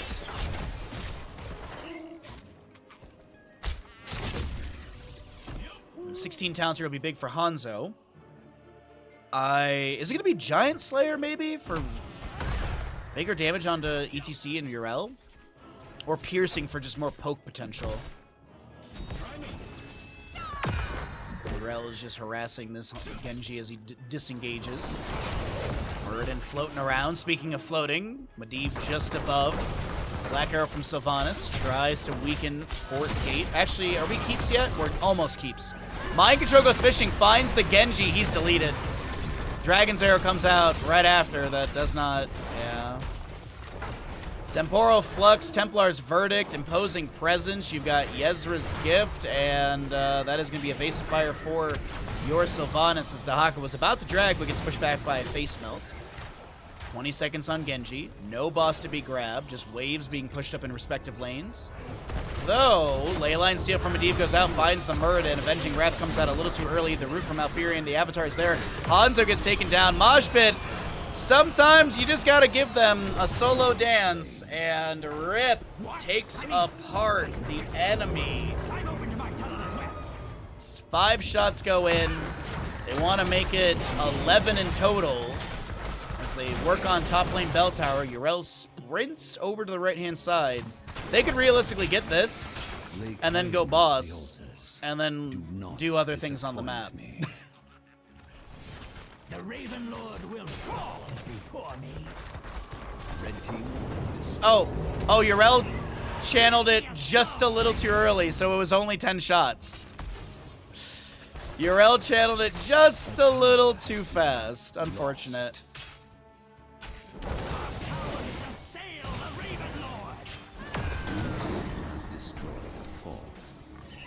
Bottom left gets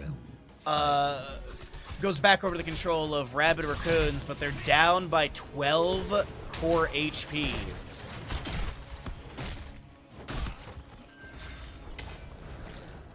Oh, those brooms starting to sweep things up. What's up, Random? Good to see you, bud. Oh no, bye-bye. Genji taken down. It is Giant Slayer level 16, by the way, for Hanzo. Elongated Tongue, Critterize, Dwarf Launch. You've got Reflect as well for Genji. I wouldn't say this is over, but it is very much in favor of Rip, and we'll see if RabidRaccoons level 16 is going to be a game changer. But yeah, this Medivh is such a big X factor. Leyline Seal goes out onto Muradin. ETC Moshpit does not capture anyone. A Dragon's Arrow from Hanzo. He's trying to back away. Does he have a natural agility to back off? He cannot do so. Medivh gets the kill. 1 stack needed for Medivh to finish out his baseline Arcane Rift. As they set up the portal, the Mind Control misses. ETC power sliding. The Root from Alfurion forces Avatar from Muradin. He has to Dwarf Toss to the side. And Brightwing Phase Shift saves. Triple Alter Phase coming up as Dahaka pops Essence in mid lane up against Yrel.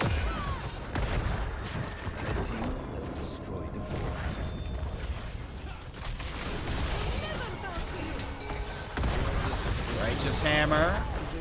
Leyline Seal avoided by a Burrow. Disciple interrupted by Sven. ETC pushing Disciple around. Baseline stacks from Medivh are finished out. Moonfire over the wall. Raven Lord will not keep me from this realm.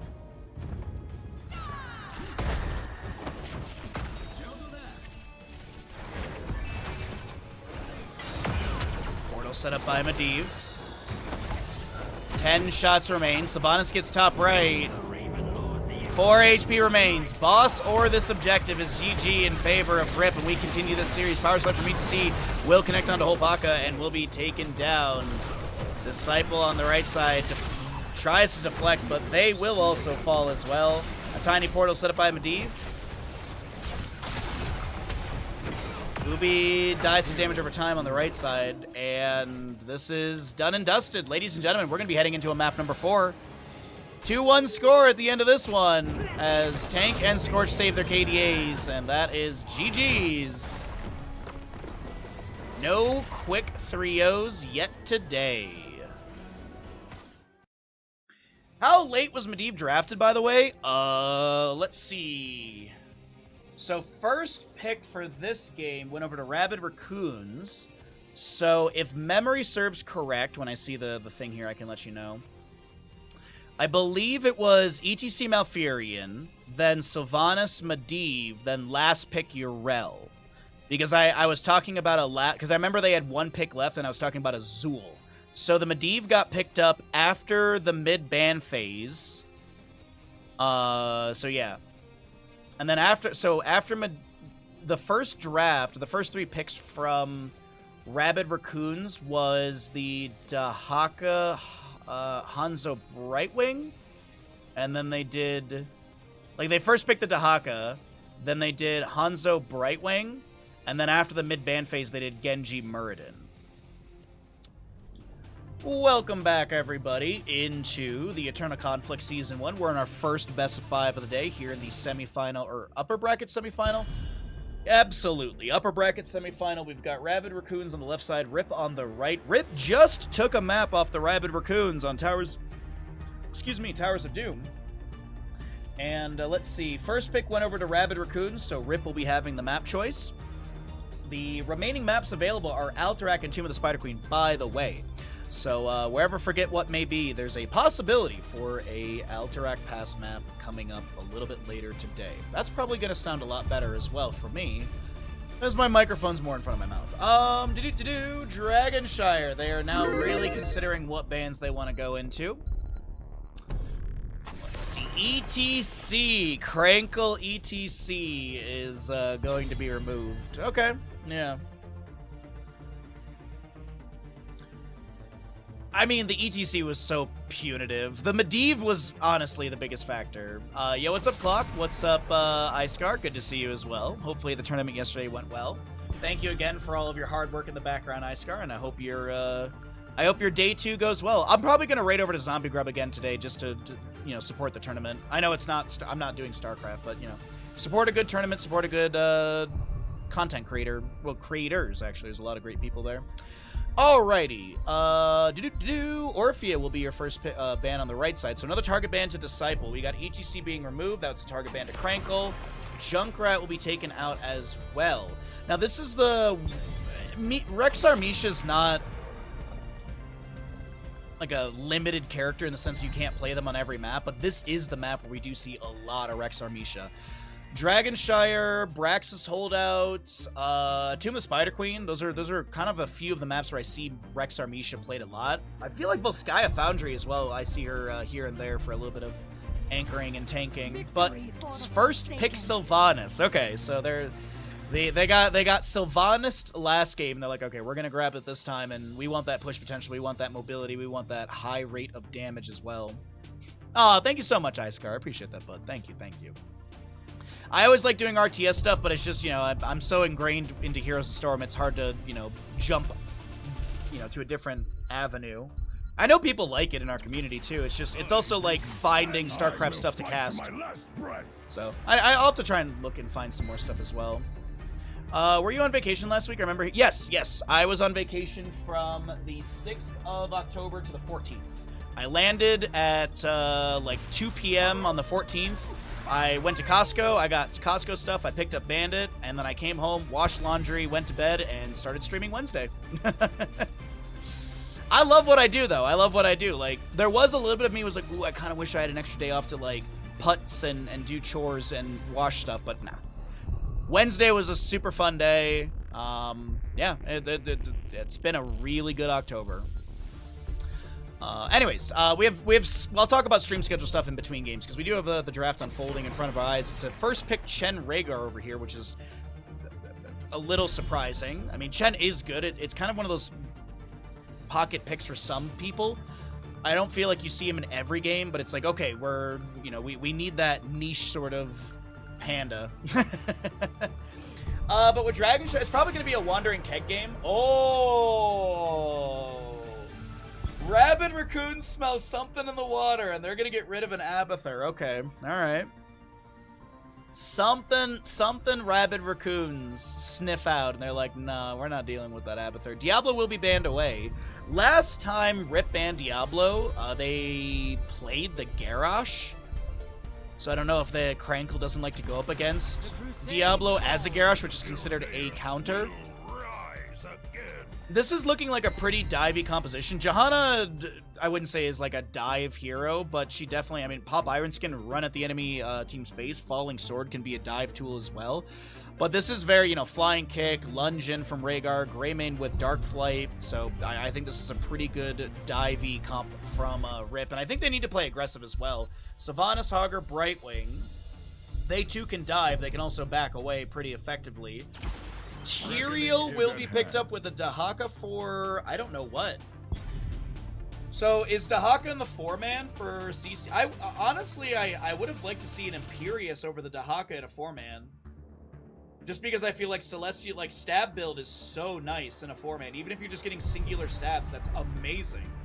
Because stab into polymorph, sustain damage from Sylvanas, buff that attack speed with Tyrael with Swift Retribution level 7. That could be huge. Let the games begin.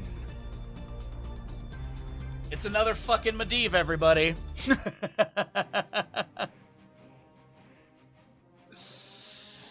It's another Medivh coming out. Last pick Medivh. From the top rope.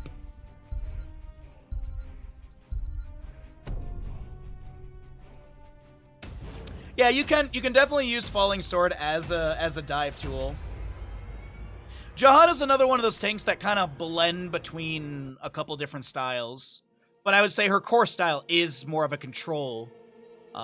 Shield glares, condemn to pull people in, slow from subdue. This draft is nonsense. What's up, Crush? Good morning. How goes your day?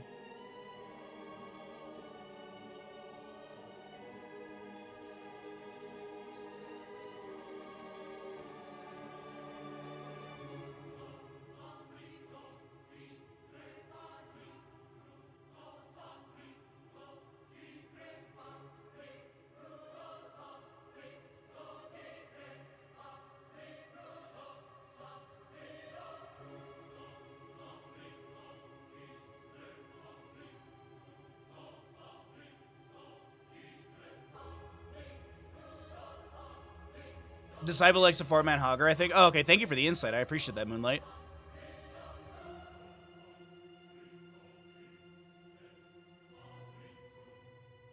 I'm prepping for Thanksgiving too, the re-Thanksgiving. You have to cook taters for 12. Oh, man, dude, that's a good upper body workout, Crush. Mashing taters for 12. You don't even need to go to the gym. Unless it's leg day. Don't mash the taters if it's leg day. Never mind. I don't care how you mash taters. If you're doing it for 12 people, that's a workout.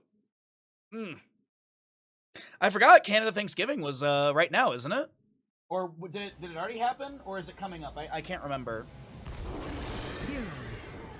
Right side of the map, in this best of 5 series, we are going to see Rip, who are potentially looking to reverse sweep this series. We've got Dragonshire for map number 4, a Dino Greymane. You're looking at a Cesbos on Medivh, Vasilio playing Rhaegar, Sven, Chen, and Crankle Johanna. Left side of the map, looking to shut down the reverse sweep potentials and move into that upper bracket final later today. Hopaka Tyrael, Scorch Brightwing, Tank Sylvanas, a Disciple Hogger, and Ubi Dahaka. And those will be the members of your RabidRaccoons. But yes, we are in our first of 3 best-of-5 state. We got a lot of great games for all of you. Strap in, sit down, wait. Grab some food, grab a drink. We got a lot of great stuff for you all today. We'll talk about level 1s in a moment, but the fight will break out. Tyrael drones my thrown in. Dahaka fishes for a drag, nothing to be pulled. Out of position. Medivh portal for the rotation down into bottom lane. And Rhaegar runs back into mid. He just wanted the exercise. So let's see. On the prowl, enhanced agility, hyper shift, justice for all, and that's Might of the Banshee Queen for Sylvanas. Colossal Totem, Zealous Glare, Viciousness, Freshest Ingredients, that's the 15 regeneration globes for Chen, and Portal Mastery for Medivh, as it's a well-balanced and totally fair talent. No bias here at all, huh? Shit. Good morning!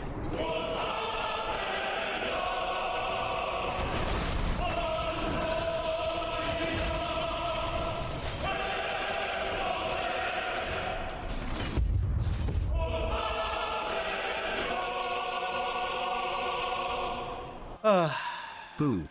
Boo, you got me. Kel, thank you for the tier 2 for 38 months. I appreciate that.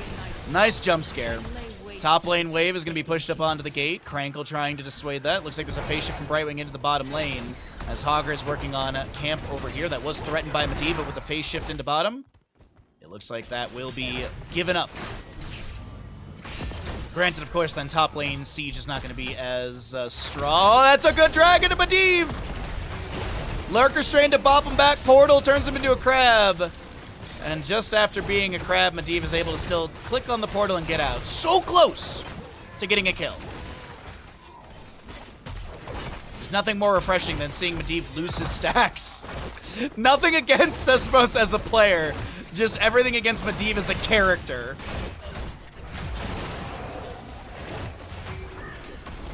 Uh-oh, Brightwing's gonna she phase shift with like 200 HP to top lane. I can't believe she made it out alive. I thought there was gonna be one last auto, but no. Brightwing lives. Dahaka lands a drag. Sylvanas with the haunting wave. Sven tries to drink up some brew and can't drink through the pain enough and will be taken down. First blood picked up by the left-hand side of RabidRaccoons. Dahaka Lurker Strain level 4, as we mentioned earlier. It has that little bop, has the movement speed, has damage, also has the invincibility. Lurker Strain does about 5 different things.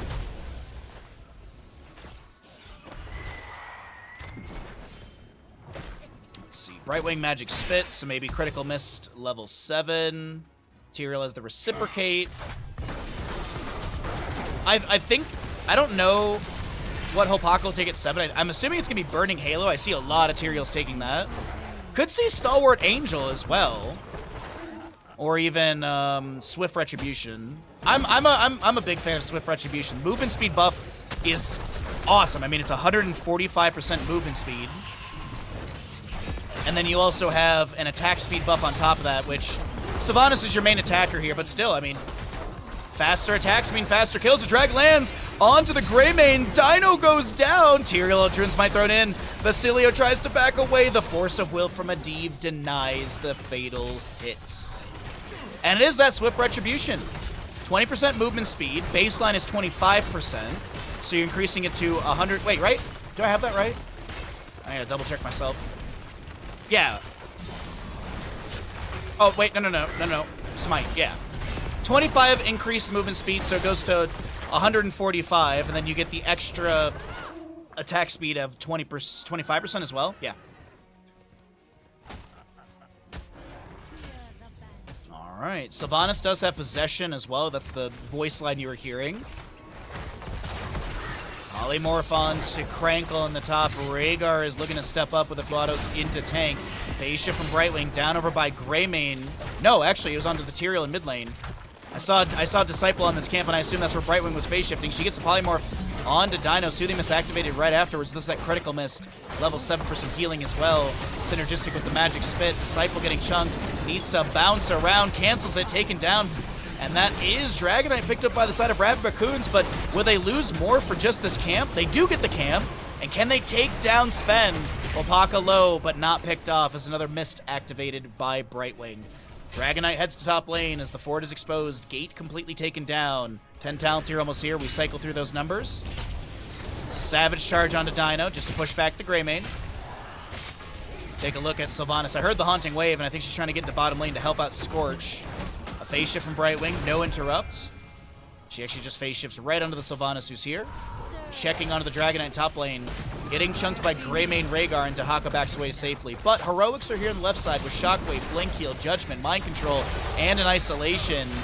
Judgment, Mind Control used on Sven, but he's able to just stagger off the pain and jump through a portal back away safely.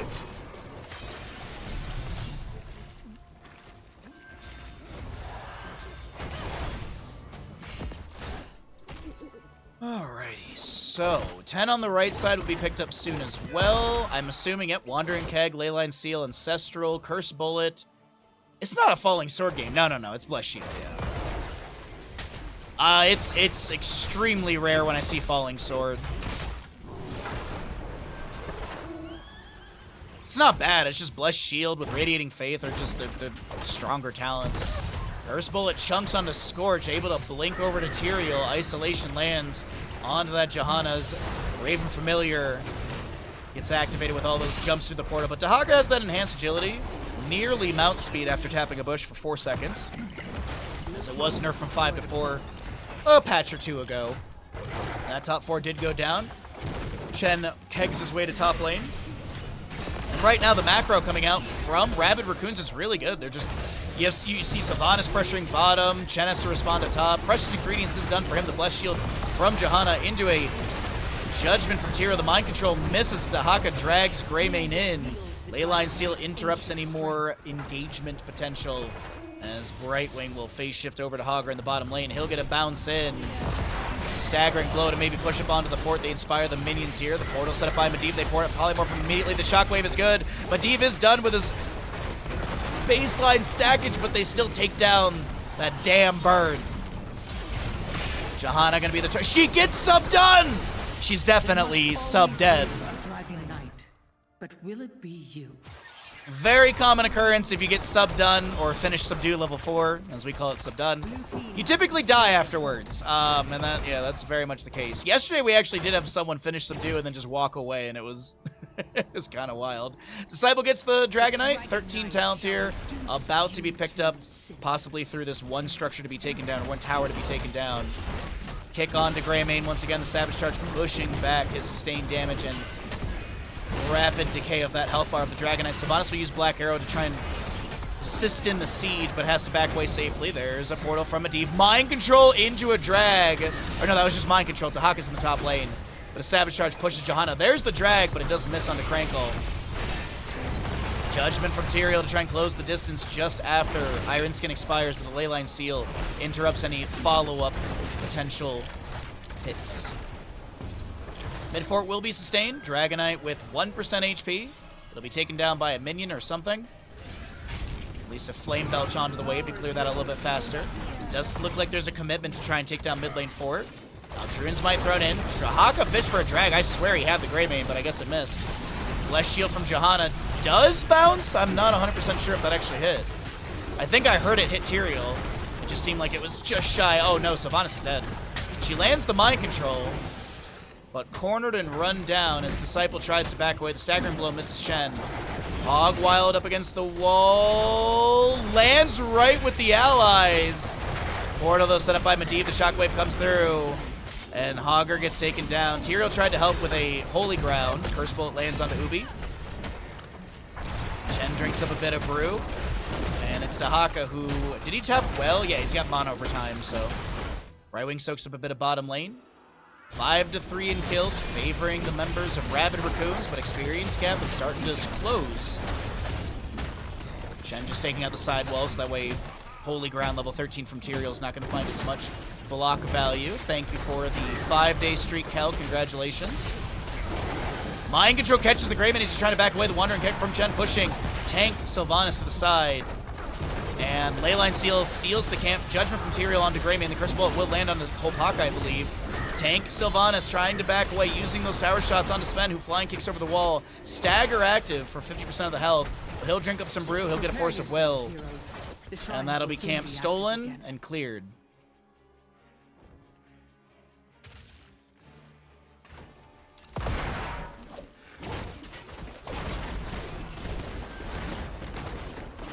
Wizen Duelist level 7 for Greyman at 20 of 30, I think it is, max stacks, yeah. And you lose half your stacks upon death. Not like Hanzo, where you're losing a set amount per death. It's just half, which honestly can feel really punitive in the late game if you're 20 down to 10. Medieval Scout Camp, level 16 on the horizon for both teams. We've got a decent wave pushing up into top. Dahaka will wiggle his way up there. Johanna was anchoring in the bush below, but I think it's going to make her way down into mid with Chen and Medivh. Bottom lane wave being pushed up quite rapidly. Material rotates through the bush just to check if the enemy's there. Medivh will float ahead, and some damage onto the keep gate will be achieved. How much is going to be the real question as the enemy team steps up, and it's immediate disengage. Portal comes through. Sylvanas forces Will the Forsaken level 16, and she just keeps on running. The Roderick Reforging. Uh-oh. Chen may be caught out here. Mind control misses. I think they needed the mind control. Wait a minute. Just kidding. And says, oh, if they had the mind control, they had that. 100%. If they had mind control on that, they had that. Tyrael will not be taken down. Gets a phase shift from Brightwing. Dahaka currently working on top lane. Oh, man. It was so close to taking down Sven. And that was 3 heroics burns. Johanna Blessed Shield was used. Ancestral got used. Cursed Bullet, but Cursed Bullet's a very low cooldown.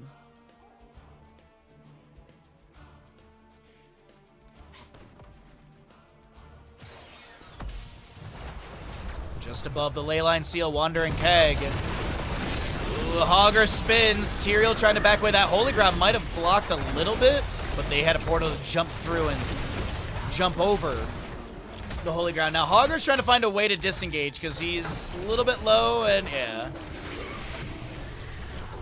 Do that smite on the ground from Tyrael for some movement speed buff. It is 5v5. A drag lands with the elongated tongue, level 16. Force of Will denies incoming damage. Hogger gets a beautiful bounce. Phase shift from Brightwing, staggering blow. Shockwave up in 3 seconds.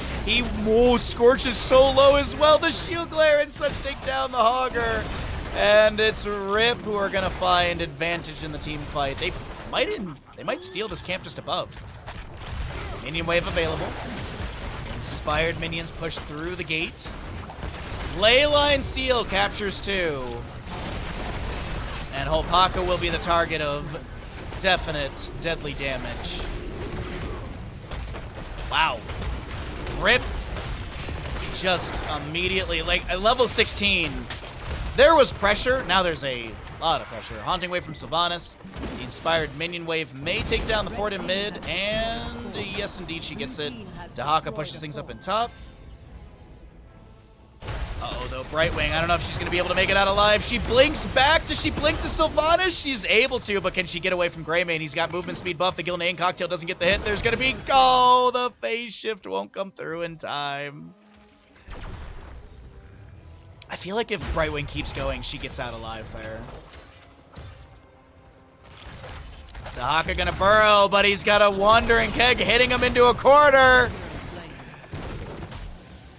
Barrel Boy Sven will set up another kill for the allies. Hogger will delay things out in bottom by grabbing the Moonshine. Sunshine helped by Johanna. Top lane fort worked on. No minion wave around. Chen gonna drink up some brew. I think he's trying to tank tower shots, but they have to cycle players until it's actually him the target. Totem from Rhaegar does come down, which will eat a little bit of that damage as well. Right side camp is stolen away. Late game is looking really rough for RabidRaccoons, as they're going to possibly lose their mid lane fort next.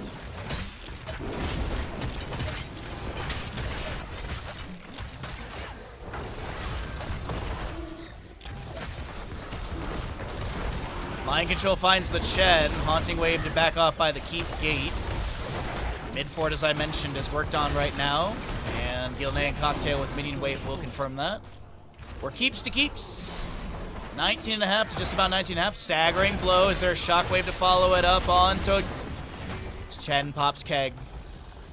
And he, as Fred Durst would say, keeps on rolling. Looks like Sylvanas will maneuver down into bottom lane for the Bruiser Camp.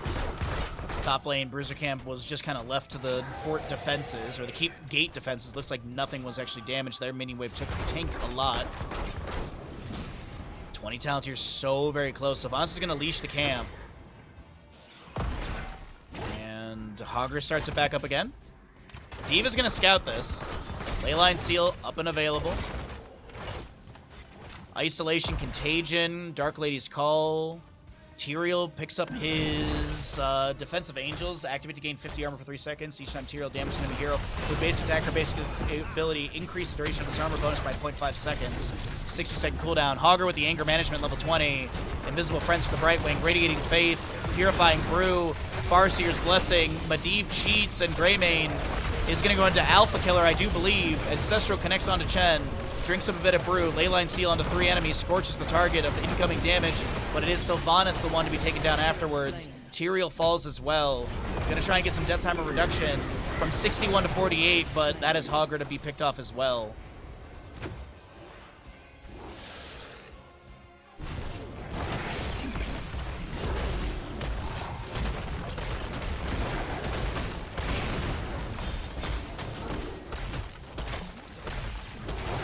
Tooth and Claw, not Alpha Killer, sorry. Tooth and Claw.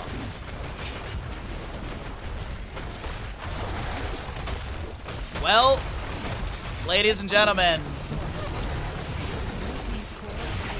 RabidRaccoons came out punching, swinging, using everything they had, looking flashy, looking strong. But it is the tables that have turned in maps 3 and 4 in favor of RIP, and we got ourselves a map 5 on the horizon. We're on trajectory for max maps today. You love to see it.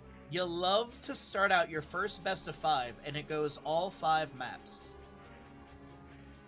Oh, hot dog.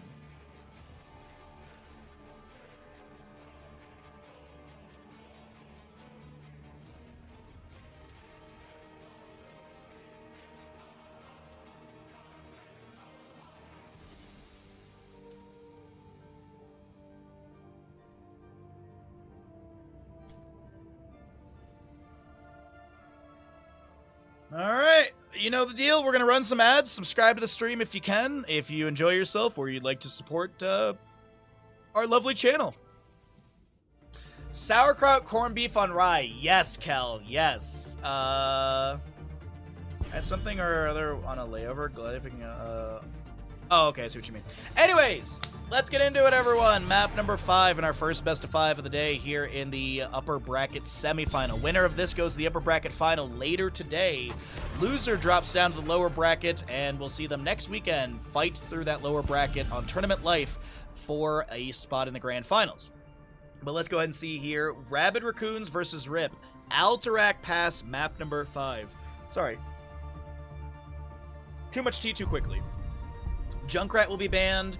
Orphea. Now, I don't think it's a 1-to-1 situation where RIP started banning Orphea and they started winning, but I definitely think. Oh yeah, that's that. Are we really surprised? I really do think that there's a bit of a correlation to Disciple having Orphea. His Orphea in map number 1 and 2 was just wildly good. So we'll see an Orphea Blaze banned away by RIP. We'll see a Junkrat and Medivh removed by RabidRaccoons. What is the first pick? So first pick went over to RabidRaccoons. They were the losing team, so they opted in for first pick. They'll grab the Hogger, which is absolutely wonderful for Alterac Pass. One of the lowest camp cooldowns is that null pack, and since our most recent patch, the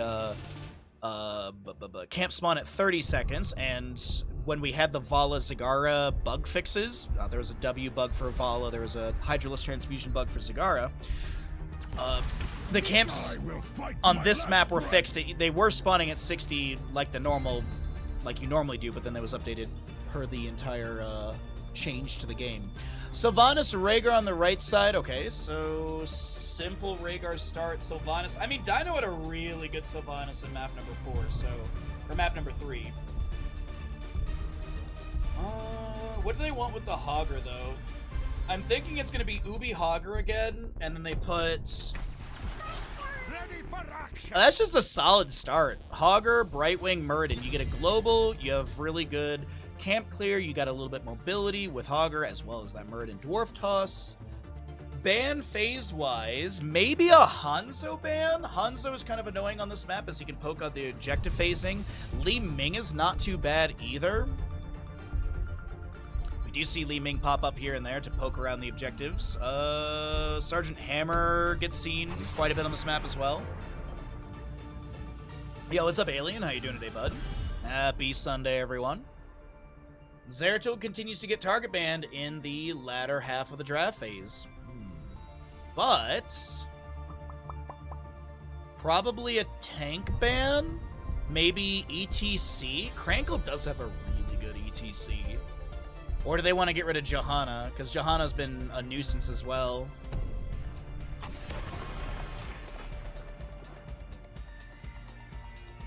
So your ETC banned away. Krankle can still play Johanna. We can still see Diablo, Garrosh. Actually, I haven't seen Krankle play Diablo today, but I have seen them play Johanna, ETC, and Garrosh. So it's what do they want to do? I mean, actually, a Nubrak is really good on this map. I'm surprised I have not mentioned that yet. A Nubrak could be a pickup. Reckoning is at hand. Tyrael Maiev. Dive and control with that Maiev. Tyrael, Druins might dive. Sylvanas. It's a very dive-heavy comp on the side of Rip. So you got a Hogger, Brightwing, Muradin. Let's fly. They pick up the Falstad for another global. I like that. Hanzo's up if they want to go that direction. The wait is over. I'm going to pick up Cassia. Somewhere Crushinator's not happy about that. Valkyrie? No, I think it's Ball Lightning. I think this is a Ball Lightning game. I was thinking maybe Valkyrie to pull people in, but realistically, Rip wants to play front to back. Actually, Rip might not want to play front to back. They want to be playing middle out in the sense of Haunting Wave, Haunting Wave, Spirit of Vengeance, Eldruin's Might into the enemy team and then start fighting out from there rather than running at their faces. Last pick, Thrall. Thrall does brawl. I really like the Rip draft. The double global on the left-hand side is really nice. You have gust control as well. We'll see what ends up happening. As I said, the winner goes on to the upper bracket final for later today. Loser, that's the end of today's play day for them, and we'll see them next week in the lower bracket. Get your gambles in. You still got a good 9 minutes left.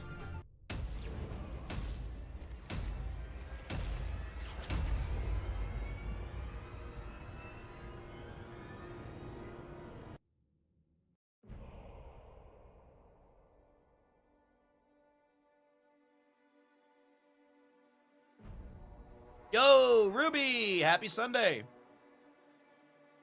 You abstain from the gamble? After all of this Cassia heresy. Kids these days. I actually think Crush is older than me by like a year. I think Crush is actually slightly older than me. Alrighty. Map 5 of our first best of 5 of the day.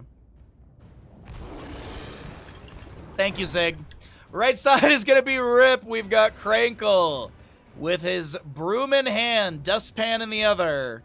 Looking for the reverse sweep with the crew of Rip playing Tyrael. Sesbo's on that. Thrall, Sven, Maiev, Vasilio playing Rhaegar, and Dino back on that Sylvanas. Are we all going questing talents at level 1? Oh, wait, Maiev. Oh, no, Maiev does have one, actually. Come on, do it. Left side of the map is RabidRaccoons, looking to shut down the enemy reverse sweep. We've got your Ubi Hogger, tank tank on Falstad, Disciple on Cassia, Scorch Brightwing, and Hopaka is your Muradin. Oh, nice Memento, Ardent Restoration. You've got Stormcaller Rhaegar, Rolling Thunder Thrall, And Overwhelming Affliction for the Sylvanas. Frequent Flyer Falstad. Cassie with Thunder Stroke. Looking at a Bird and Dwarf block. Hyper Shift Brightwing and on the Prowl Hogger.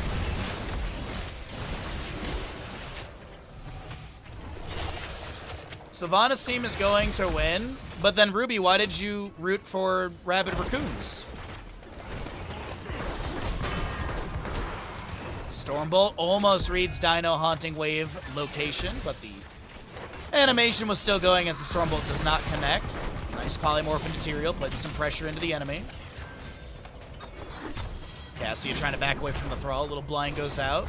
Rhaegar lunges in. No respectful 1v1 as the Purge is there.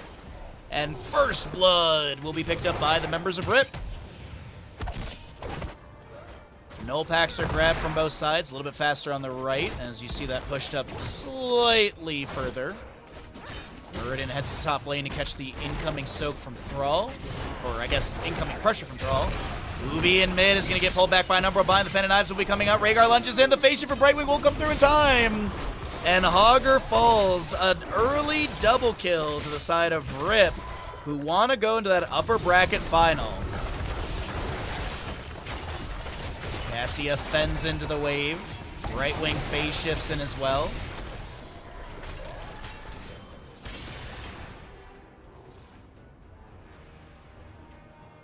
Oh, I see, Ruby. Okay. I was like, wait, what? You're rooting for one team and betting on the other. Interesting. I like your karmatic way of going about things. So, you know, it's like, oh, I'll root for this team and gamble on the other, and I'll get my gamble. Yeah, it's really smart. Level 4s will be coming through on both sides. Nothing really crazy to mention. It's going to be your Blade Dance for Maiev. Thrall picks up his Frostwolf pack. Rhaegar does continue into Electric Charge, though. No Earth Living Enchantment level 4 for him, which is a very common pickup. Dino will not sustain the fight into Falstad top lane, but if he was going to, he might be able. Granted, Muradin is floating below, so gotta be careful. Get ready to free them. Rhaegar will scout out the Muradin just below, and Dino's like, cool, I can just back off. The face shift from Brightwing activated as well.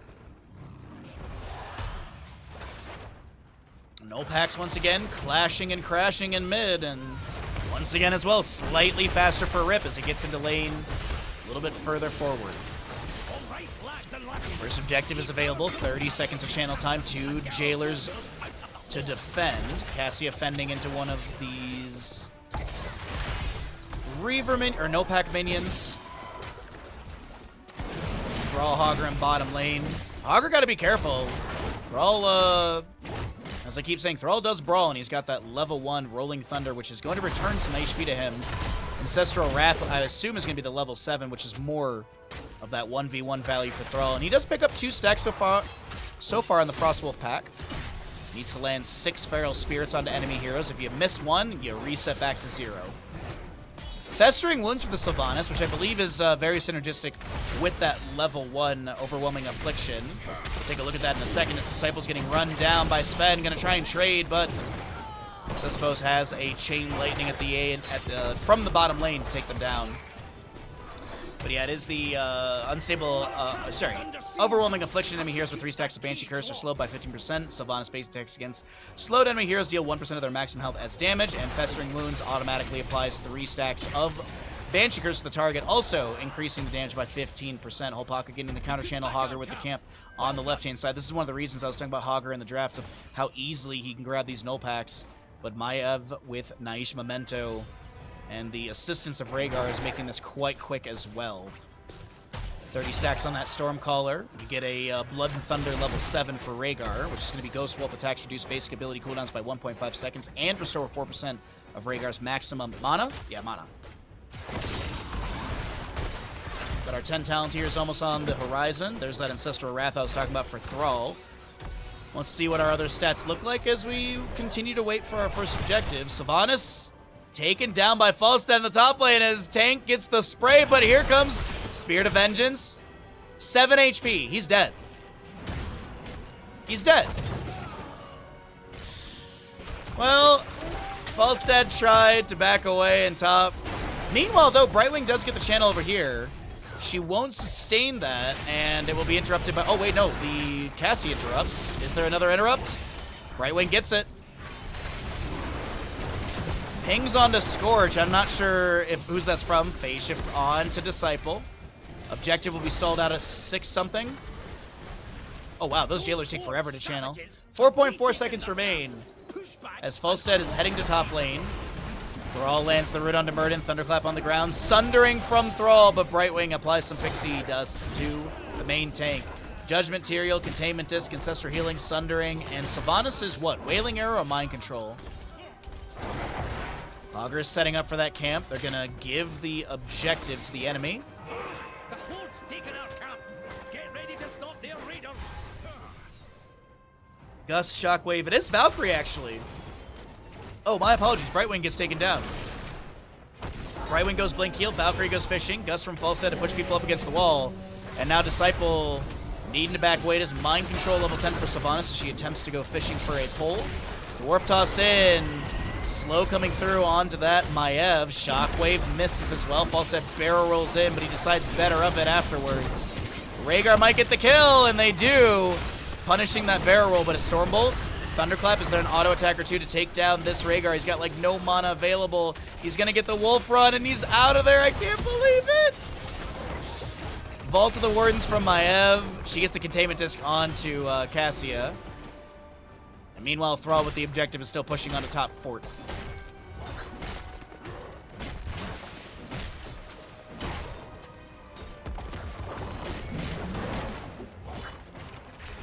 Brightwing, Cassie in the bottom lane are trying to back away from the rapid siege and black arrows of Sylvanas. Rhaegar.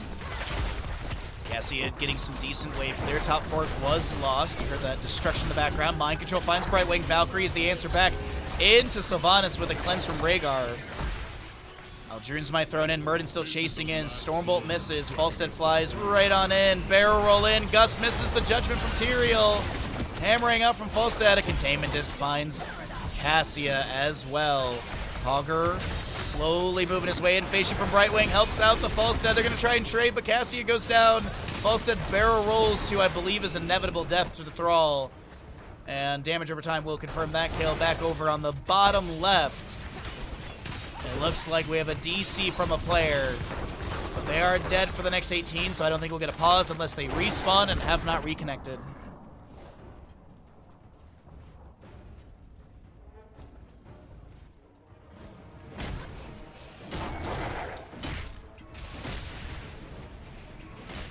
Do we get the pause?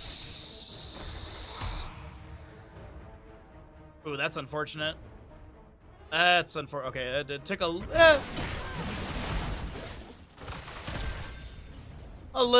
bit of a rough moment there. 4-second offset on being able to do something. I don't think that 4 seconds is going to be like, oh my god, they lost the game because of that. No. It's not like it's a speed run or anything. 6 kill advantage. Haunting Wave from Sylvanas gets the mark. Our second objective phase is up and available for contest in 20 seconds. Until then, we'll see some early siege. Black Arrow activated from Rip into the gate of mid lane fort. Mind Control finds Murden. The Valkyrie goes fishing as the counterplay. Avatar from Murden does get activated. Augur spins through the enemies. Gus from Falstead, Shockwave from Augur. There's a good stun, staggering blows, sundering, ancestral.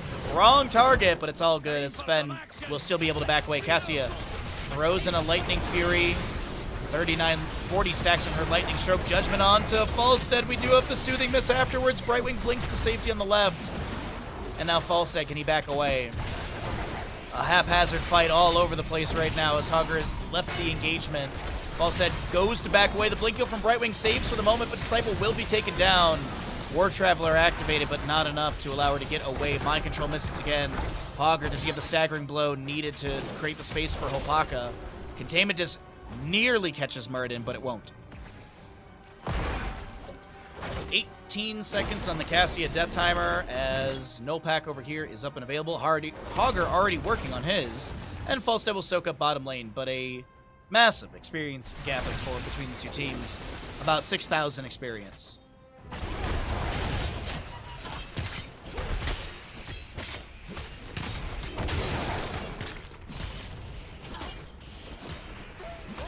Tyrael has started boss, by the way, in top lane. He's going to leave that, leash it. Augur clearing things out in their top lane, and still going to be about less than a level difference. Closer to 3k in that experience difference deficit. Falstad does get a couple waves in bottom, which is going to help out a little bit. Camp to be cleared away by Disciple. Let's get a little zoom out so we can see things slightly better.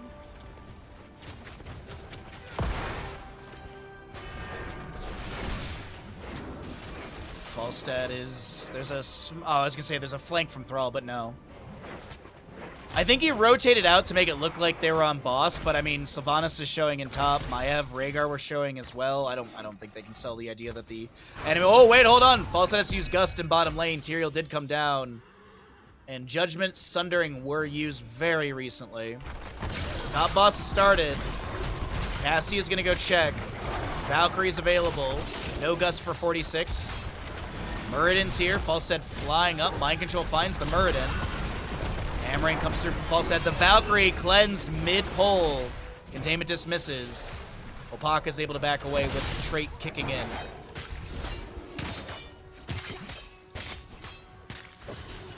But 16 is almost here on the left side as well. I wonder if Muradin...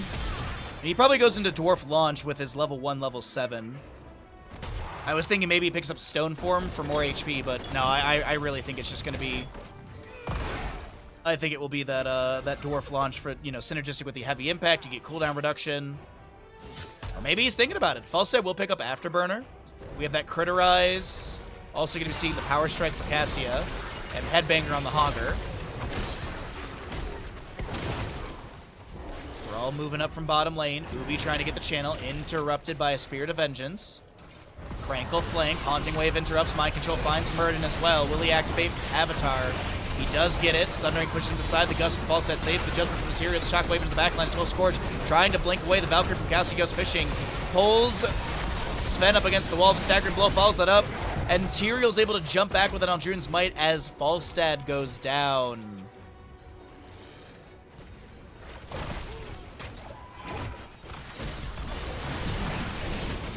Gonna try and chase on Disciple now through the lane, through mid lane wave. Tyrael does have the level 13 Sword of Justice for the double teleport. Cassia trying to poke for one interrupt. Disciple hit with a containment disc. Hopaka here with a thunderclap down the ground, trying to get cooldown reduction on that heroic. 5 seconds per enemy hero hit, but Hopaka is going to fall before getting the dwarf toss over the wall. Oh, it's a 10 kill difference. Dino has Black Arrow activated, looking to take down mid-fort as the allies will find objective. And now Maiev, she's sprinting to top for a boss activation. Indeed. Thrall's minion wave finishes that out. Tyrael gets objective. He literally can just move in circles, and that's all he can just... You require my aid. Crankle.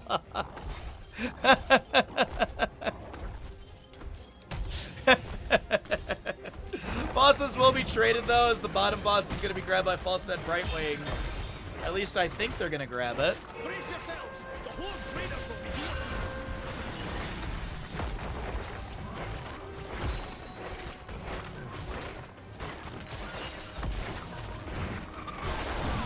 By the way, 193 stacks for Rhaegar. There's no reward for finishing it outside of just the total scaled value, but still. Well, boss and bottom will be grabbed. The enemy team cannot rotate down. Uh-oh. Hogger is in a really awkward spot. Sundering, Judgment, Containment Disc. Iron hand of justice. I think Hogger's dead. Well, boss in top lane. Siege is into the gate of the keep. Objective is here. I don't think this confirms the structure, but it's going to be low. Mid objective has arrived at the gate. That's a good mind control from Sylvanas on the Cassie. The Gust comes through from Falstad and pushes the back. The Valkyrie pulls Tyrael. Not the best target, but they try and put some pressure onto him. Farseer's Blessing. I actually thought it was going to be Elemental Conduit for the Rhaegar for that, you know, he's full shield build, basically. Stormcaller build. Seal of Aldruin. You've also got your Withering Barrage, Shadow Orb Huntress, and Wind Fury for Thrall. Muradin, Dwarf Toss on the side, gets the Avatar activation just as he's able to get to the keep. Safety Disciple is going to be able to back away. Tyrael chases in. Falstead trying to help out. A lot of blue health bars low here. When do you bet against Dino? In maps 1 and 2, apparently. Mind Control, Judgment, Sundering, Falstead. Ooh, that's an Ancestral connecting onto Tyrael. That spreads some healing around as well with that Farseer's Blessing. Bottom lane keep is safe for the time, but it's a rough go on the side of RabidRaccoons, as there are going to be consistent Reaver minions in top and mid, which have a decent health pool, but also the big factor that I think a lot of people don't know is they've got 50 physical armor, which allows them to push things up. They don't deal extra damage to structures, as you can see on the left side of your screen, but that armor does allow them to tank and push.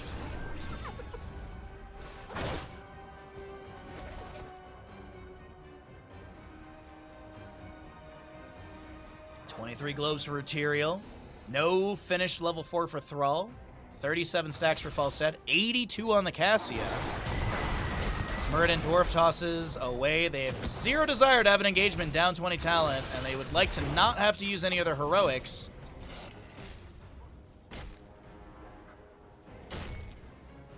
Very close to that 20 coming through. Falstead did get a nice chunk of experience through top. And this will be 20 off the minion wave here. Top lane boss, minute 57. Bottom lane boss, 2 minute 18. Siege camp on the right, 47. Siege camp on the left is 39. Oh, we're going to see Impaling Light, Imprisoning Light for the Cassia. Wind Tunnel Falstead, Power Spike Hogger, Fairy Protector Brightwing, and Rewind Muradin. All right. Will this 20 be a huge factor for RabidRaccoons, or was it just stalling for a win eventually for RIP? Actually, here's some stats if you want. We've seen a lot of experience. There's some damage and stuff if you're curious. Falstead checking Bliss with Hammering. Third objective is here. 50 seconds of channel time. 4 jailers to defend. Hogger working on left side camps. You see him bouncing back and forth on your minimap. Maiev is going to be doing the same thing over here on the top right, or at least the top right of our screen. Rhaegar might join in a moment. Muradin, they're clearing out the jailers. The jailers will not respawn until you start the objective channel, so they can clear this and not go for channel. Tyrael throws in the Eldruin's Might. Oh! Hopaka and I had the exact same idea. I was like, Tyrion's gonna Eldruin's Might activation the last second, and that Stormbolt will be perfect. Good intuition from Hopaka. Crankle doesn't push the button. Mid lane wave is pushing in, top lane as well. Hopaka, they want the fight in bottom. The Valkyrie comes out onto this Rhaegar. That's a big one. The shockwave in the flank. The Ancestral comes through. That will be Wind Tunnel pushing people back. This team fight is not going the way of RabidRaccoons. Maybe they take down Tyrael. Finally, they get a kill into him. Someone's going to need to go back and deal with, I think, the wave, right? Double Reaver. Maybe not, actually. Maybe not. Maybe just mid lane needs to be worked on. Tyrael dead for 30 more seconds.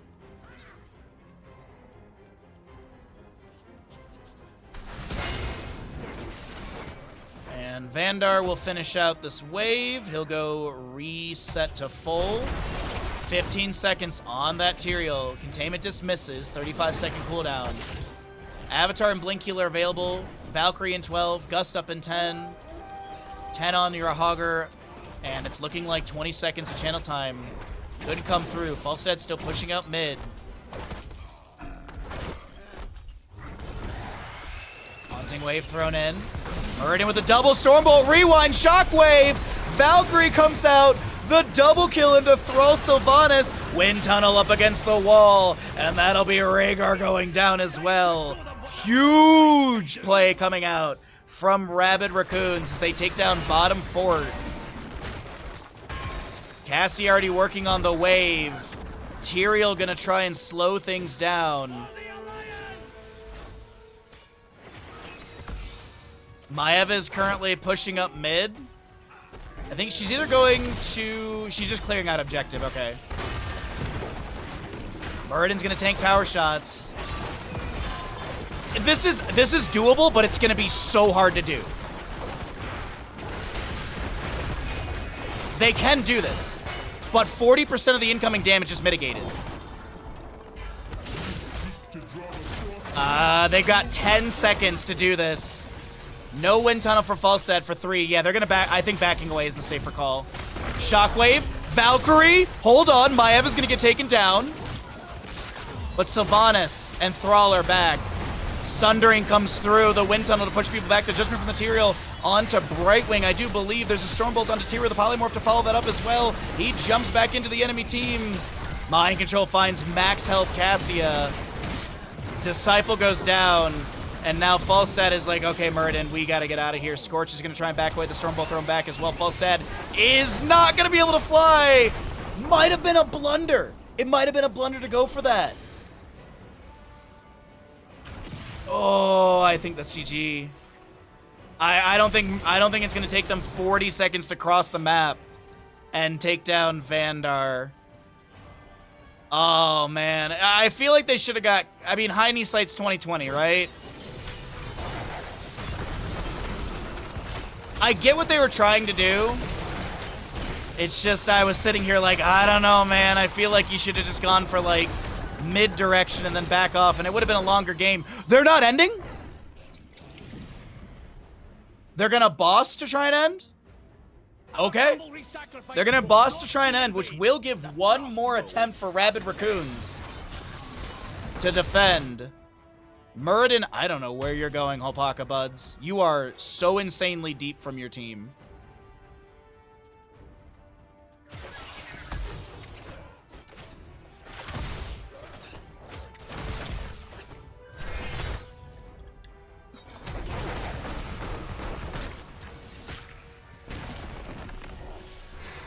Judgment onto Muradin. Aldrunes might throw him back. Cassia throws in a Q here and there, a lightning stroke. Boston top lane is available if the enemy team wants to pivot up there to try and end via that.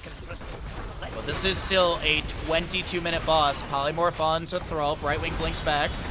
Wind tunnel out from Falstad to create a little bit of space for them to work on this boss a little bit more effectively. Sundering catches Cassia. Muradin. That's going to be a Valkyrie, but it's cleansed immediately. Boss slams down. Shockwave from Hogger goes out as well. Falstad trying to barrel roll away. Has that level 16 afterburner. Scorch is getting a little bit low. Ubi's here as well. Vandar is gonna jump forward. Tyrael jumps in the back line. Brightwing trying to back away as well. No wells available. Need to get into the Hall of Storms if they want to heal up. Cassia trying. Boss is going to be cleared away. Vandar below 50% HP. It looks like Rip is going to get the reverse sweep unless something insane happens right here. But I do think Rip, they've got the buttons. Wait a minute. RabidRaccoons, they're going to get a kill. They're going to get a second kill. Polymorph, Tyrael, and they get it in the end. It was such a close moment in defense, but an absolutely phenomenal series. The members of RabidRaccoons getting reverse swept. And it was so close for RabidRaccoons to defend that core right there. Unfortunately, they didn't have the damage quick enough. They're just so very close. But it is reverse sweep from Rip. They'll be heading into the upper bracket final later today. And so now we got to figure out who will go up against them. Our next best of 5 is going to be Gaflow's Girthy Gremlins versus Exodia Light. I don't think they've done the map draft or anything, so we'll be able to chat. We'll run some ads. Be sure to subscribe to the stream if you'd like to support the channel. We're 21 subs away from November Chef Baha, which will be making some little Romanian sausages.